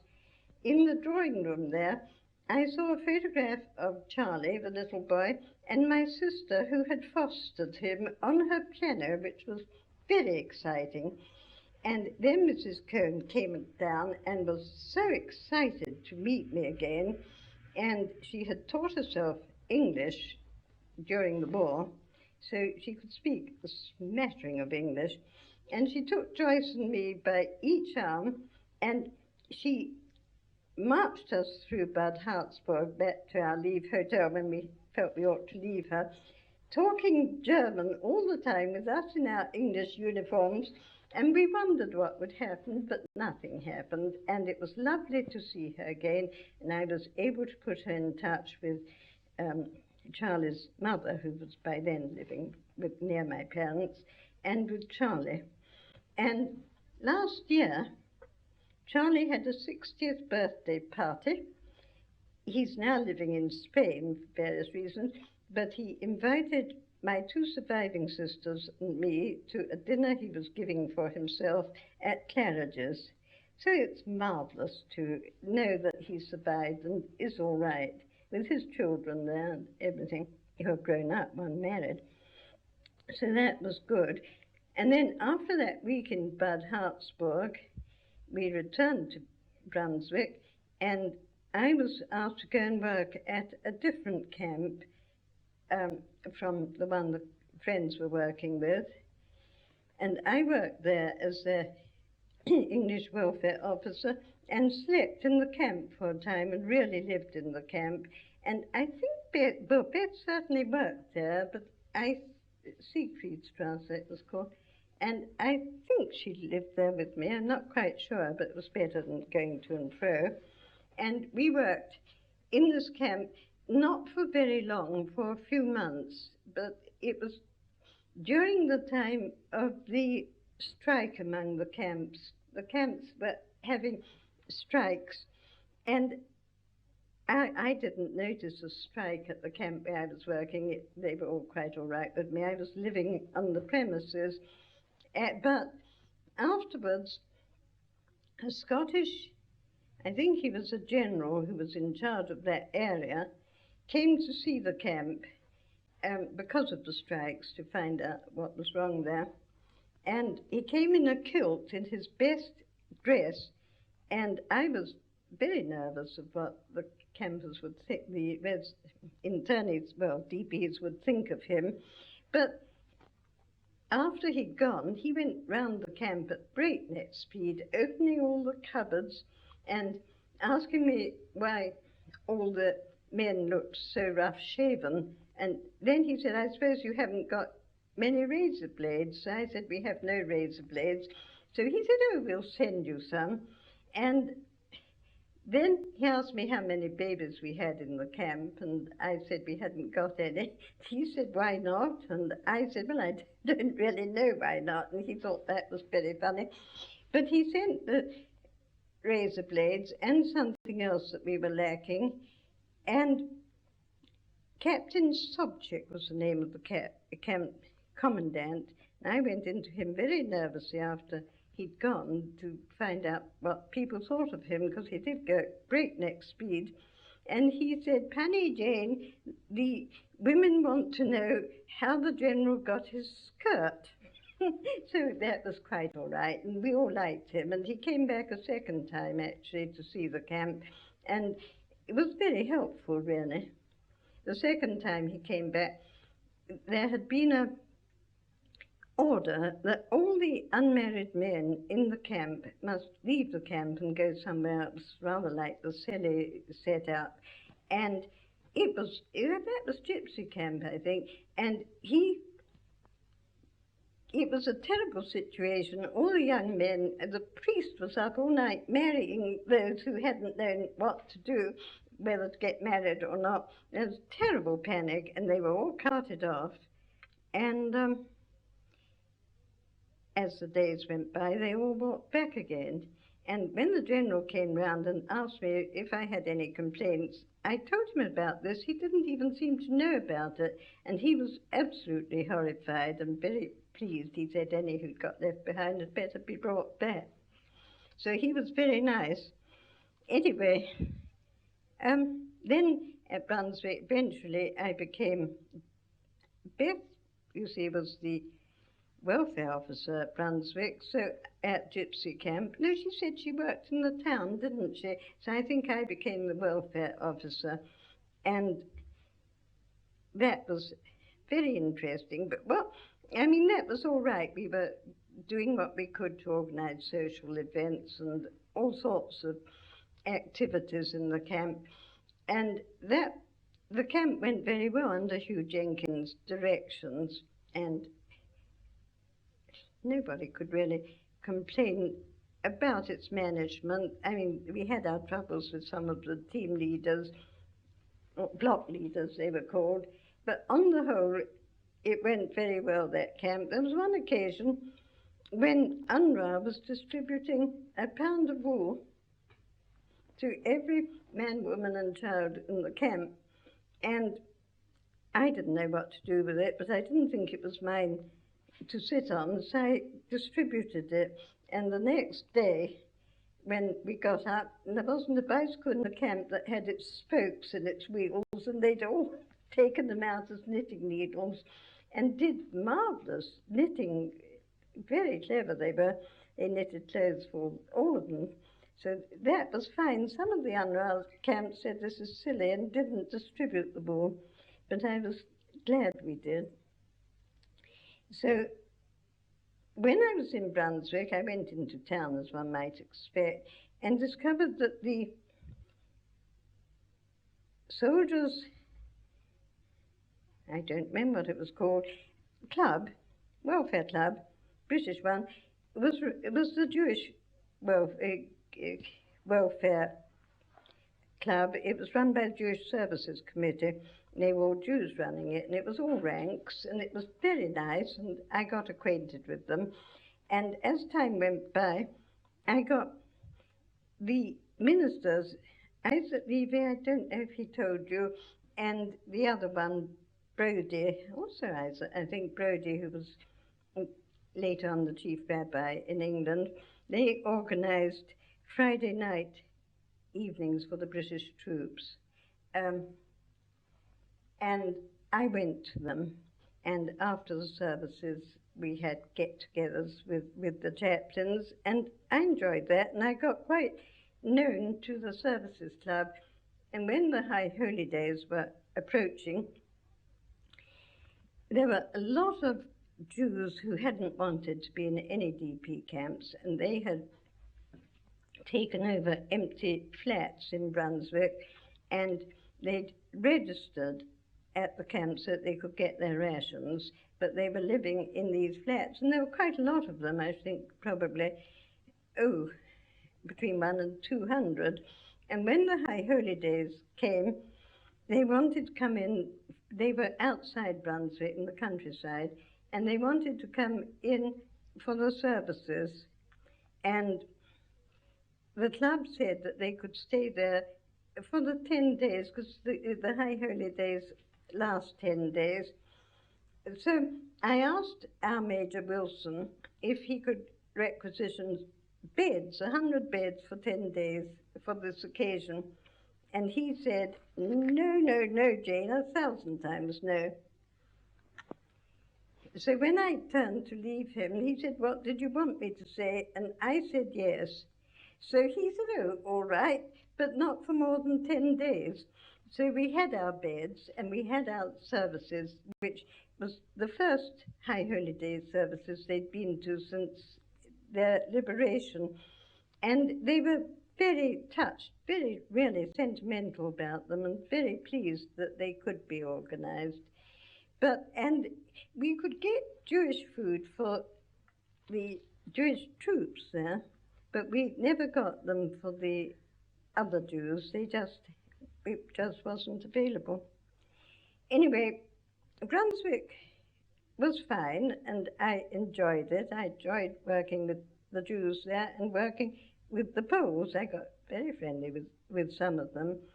But then Beth was sent to Poland, and I thought, having seen all this about the Poles, I would also like to go. So I asked them to send me, and I said I'd like to travel in a cattle truck like the refugees did and the concentration camp people did, and have that experience. And there was a little boy, a little Catholic boy, who'd walked into the camp and asked if he could live there. And his story, he was 12, but he was very undersized, and his story was that, some years before, the Germans had raided his home. He lived outside Warsaw, had raided there, taken his parents away, and taken him as slave labourer. And they had put him on show in a market with other children, somewhere or other, I suppose it was in East Germany, and he'd been selected, he was very small, I suppose he was the last one to be selected, by a farmer who had taken him to his farm, made him sleep with the cattle in the cow sheds, and made him into a labourer. And he wanted to find his parents again, and he walked into the camp. We were one of the nearest to the eastern border, and he walked into the camp and asked if he could live there. He was a DP of sorts, he was forced labourer, and so we let him live in the camp. And when he heard I was going to Poland, he wanted to come with me, and I didn't see why he shouldn't, so I said he could. And we went through on this cattle truck to Poland, stopping 4 or 5 times en route, and I had great trouble. I think it was called Legnica, the border town, where I could get papers for myself to go through, but they wouldn't. They said it would take them several days to issue papers to Stashik, his name was. I wouldn't go without him, so I invaded quite a lot of repatriation offices, and one man who was quite high up said he'd only give me the papers if I kissed him. So I let him kiss me and was surprised, really, how mild it was. And then he told someone to give me the papers, and Stashik and I started on our journey to Poland, into Poland, and we got eventually to Warsaw, but we had no money, almost no money. I managed to change something for cigarettes at one of the railway stations, but there was nowhere to change marks. None of them wanted marks anyway. We got to Warsaw and took a taxi to Philip Ziele's office. I had sent him a telegram, but it hadn't come.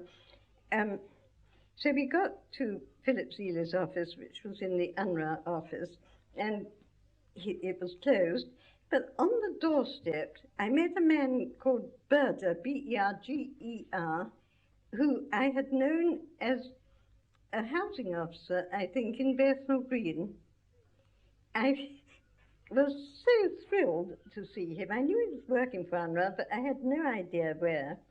So he paid the taxi off, and he gave me some money for a meal and said I should look for Philip again later, which I did, and I found Philip. But in the meantime, I took Stashik to what he thought was his parents' home, and it was still there. It hadn't been bombed, but there was nobody in it. So one of the neighbours gave us his aunt's address. So we went to his aunt's address.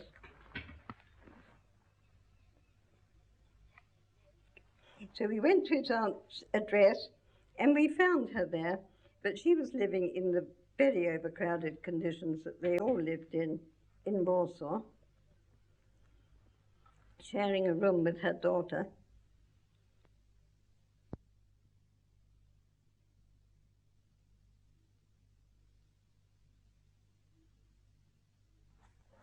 Jane Levy, Reel 6. And she said she really hadn't got room for Stashik, and he must go to the Red Cross home, which she gave me the address of, and she said she would tell his parents where he was. Actually, the end of that story is also a sad one. They're full of sad stories.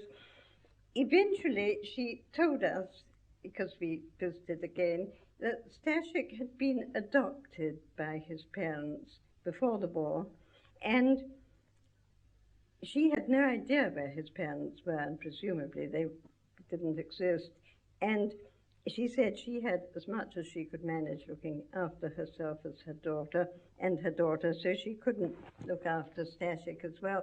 Well, it was awful, really. I kept in touch with Stashik for some years, but he was a very disturbed child, enuretic and all sorts of things, and he was turned out of any children's home he was in. Eventually, he ran away from one of them and was sent to prison. And I met the prison doctor, who was woman doctor, who was very nice about him, but she said really he was a hopeless situation.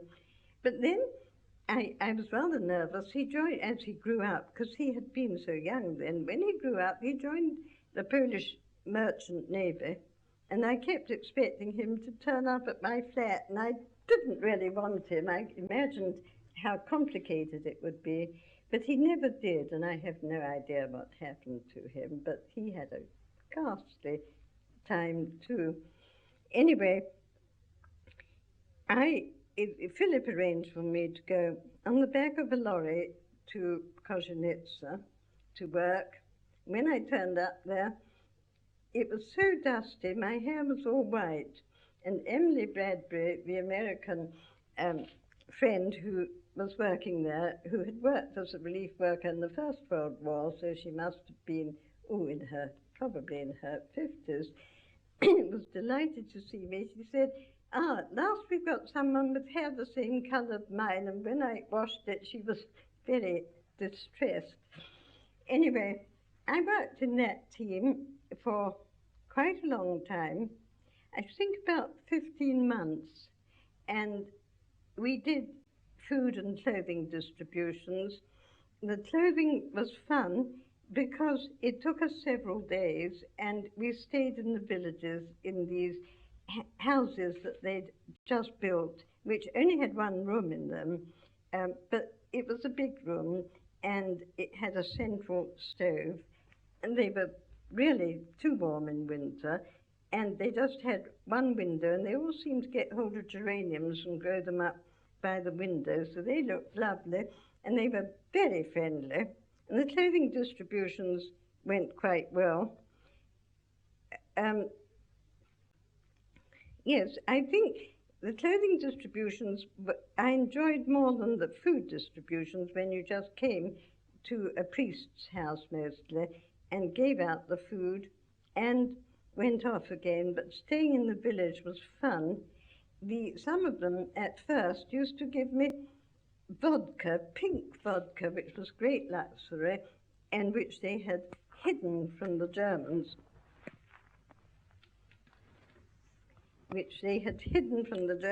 But I hated vodka, and as I got more confidence, I refused it, not because I didn't drink, I said, but because I didn't like it, which I think quite pleased them. And there was a woman judge nearby, that's what's worrying you. There was a woman judge nearby who asked me to teach her English, but I'm not a teacher, I couldn't teach, and I don't know anything about the English language except conversation, and so I really couldn't do it, but I sat with her once or twice a week, and that was nice, and she managed to communicate with me, but I'm sure I let her down. But she was one of the people who offered me pink vodka, which I didn't accept. What else can I tell you about that? Did you find, in Poland at this time, that there was any remaining anti-Semitism? Well, there was. Just before I got there, that's right, I went to visit several Jewish communities. There was, in Krakow, the Jewish communities were very good to me, and they took me around and talked to me. They'd had a pogrom there in August, just before I got there. I suppose it was 46.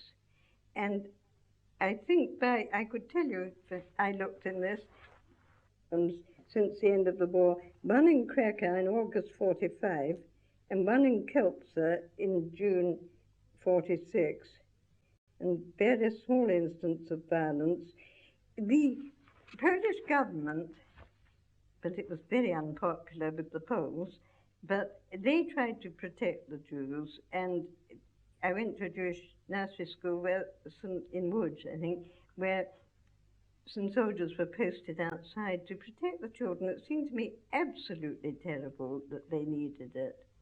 But the interpreter we had, who was a very nice woman, Halechka, she had studied rural science, I think, at Cambridge. Her English was very good, but she'd never met a Jew before she met me. And she asked me if this blood, what do they call it? They said that Jews used to sacrifice children for the Passover. And she asked me if that was true. And they really didn't know any Jews. And I think that was a mutual arrangement, really. I don't think the Jews, I think they were frightened of the Poles and they didn't particularly want to know them. I think there was definitely anti-Semitism there, which the government didn't help by protecting the Jews, because the government itself was so unpopular. Yes, of course, we're talking now of a more communist Yes, sort of regime, it was aren't we? communist. I mean, one of the complaints about the government was that they had to register births, deaths, and marriages. And I said, but we've registered them for 100 years in England. I think that's true. And they were astonished. They thought it was a communist imposition. They thought all sorts of funny things about England, actually. We had to go, there was no bus service, and we had to go from Kozienice to Warsaw in a truck with some seats in it, which was arranged as a bus. You paid your fare. And I was in this, it was a truck one day, and there's lovely blue sky, and I was enjoying it. And the woman next door to me said, "Have you ever seen the sky before?" She thought it was all fog. I mean, they were very ignorant, of course. They were peasants. But our interpreter wasn't a peasant. She was an educated woman and had lived in Cambridge for a time. Did you find, your experience, first of all, Belsen, and then, working as you did and travelling in the cattle truck, did you try to identify, or did you identify with what had happened to the Jews? Did you? Well, I did, yes. I did to some extent, because I had no conception of how dreadful people could be to each other, and especially to the Jews, because all the Jews I knew were really quite nice. And I just hadn't believed it. And when it happened, I did believe it, but it didn't make me, I was quite a practicing young Jewish woman. I used to go to services. In fact, ours was a progressive synagogue, a liberal synagogue. And I arranged for Rabbi Dr. Mathek to hold services in Bethnal Green when I lived there. And he had a portable ark, and he came down and held services at St. Margaret's House settlement in Bethnal Green a few times. I was really quite active, much more active than I am now. And I just couldn't imagine why anyone should object to us, really. It seemed to me a sort of Hitler idea that shouldn't have caught on anywhere. When you returned to Britain, did you find there was a level of understanding in the Jewish community about what had happened in Europe? Was it sort of faced up to immediately? Oh, I think it was before I returned to Britain. Yes, I think so. But most of the Jews, I don't know if they always were, but most of them became much more nationalistic on account of all this. I mean, a lot of them felt really there was no chance for the Jews apart from Palestine. And I think quite a few of them think that now. But in this, I said, I thought it would be a pity, really, if all the Jews went to Palestine, Israel, partly because it's such a tiny country, and partly because I think they have a lot to contribute outside. And partly because they don't really want, in those days, a lot of them wanted to go to America or England or Sweden, some went to. They didn't all want to go to Palestine. I thought the people who went to Palestine should be people who really felt Zionistic and wanted to build it up. This was my feeling. Actually, I was very fond of a young man in Brunswick, curious young man he was. He was a Polish Jew who had been in Auschwitz, and he had a girlfriend who had also been in Auschwitz, and instead of living at gypsy camp, they lived in Brunswick. But I got very friendly with them, and when I went to Poland, they presented me, awful nuisance, with a puppy. They said they thought I'd like to have a puppy in Poland. Well, I did, except that going into the villages to distribute clothing, there was nobody who could look after it. In the end, I gave it away. But they were a marvelous couple, and they couldn't get anywhere except to Palestine. So eventually they emigrated to Palestine, and he sent me a case of oranges with his first week's wages as a taxi driver, which was nice. But they didn't really get on in Palestine, and eventually, by their own efforts, they got to Canada. Now, the wife, a young man, I don't know what his background was. He came to visit us once in Mill Hill, but we didn't get on very well with him, and he didn't repeat it. But she was obviously a very clever girl, and my daughter visited her about 18 years ago in Toronto, visited her and her husband and their two daughters, and at that time she was a demonstrator in Toronto University. She was doing research on hair, and there was a picture of her in the Toronto newspaper saying exactly what she was doing. And my daughter brought this newspaper back to me, and it's one of these things one feels such waste that so many clever people were killed in that way, because she was doing something really worthwhile. And so many of them were so marvelous people.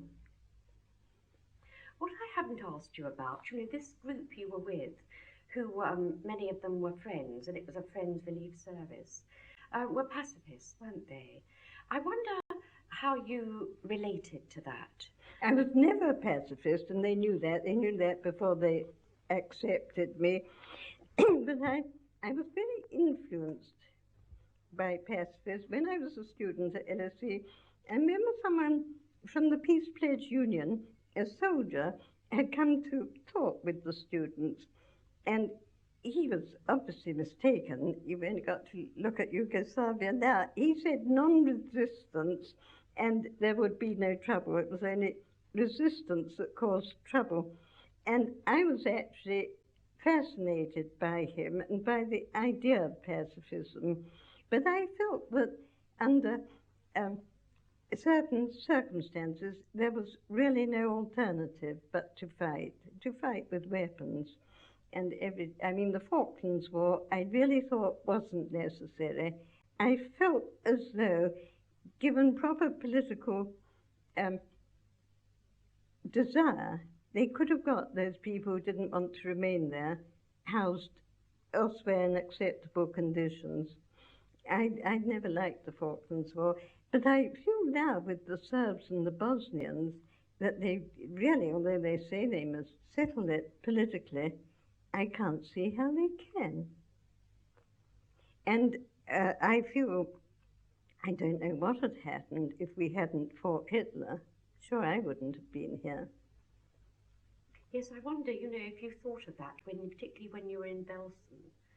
Well, yes, I think we all thought that I wouldn't have been there when I was in Belsen, but I don't know, I can't imagine what would have happened. I feel as though that was a necessary war. And when I hear people criticizing us for Dresden, I was saying not very long ago, a lot of people who remembered the war agreed with me. I personally was thankful for Dresden. I mean, I really didn't want anybody to be killed, but I thought if it was going to help towards the end of the war, it was a good thing, not a bad thing. I think I still feel that. Do you know at Belsen, during your time there, whether there were any acts of sort of revenge or retribution against the Germans who either were in the camp, when it was liberated, or the Germans who came in? Well, it's an extraordinary thing, but I don't think there were. There's a book which I read recently called Pacifism and the Jews, and I don't know how right she was. I believe it was written by a woman whose husband is Jewish, but she wasn't. But in that book, it says that over history, pacifism is a part of the Jewish religion, but not total pacifism, but pacifism unless it's totally impossible not to fight. Not to fight. But actually, I think this is really how I have always felt, but I didn't know that that was a traditional Jewish thought. I had no idea. Well, Jane, thank you very much indeed for telling me about your experiences, not only at Belsen, but the rest of the war. Well, thank you for listening to me.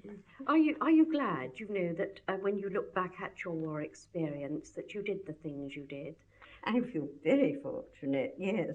I'm glad that I did, and I'm glad that I met so many wonderful people, only a few of them I've mentioned to you. But I think it's a bit of luck, really, what one does and who one does it with. You were saying earlier you had a good war, is that right? Well, yes. I mean, I had some awful incidents, as you know, but on the whole, I think it was interesting. And as I said to someone the other day, in air raids in the East End, it was only intermittently frightening. And when it was frightening, it was very unpleasant. And when one lost people, people got wounded, that was dreadful. But on the whole, it was a very good period. I know when Wyndham Deeds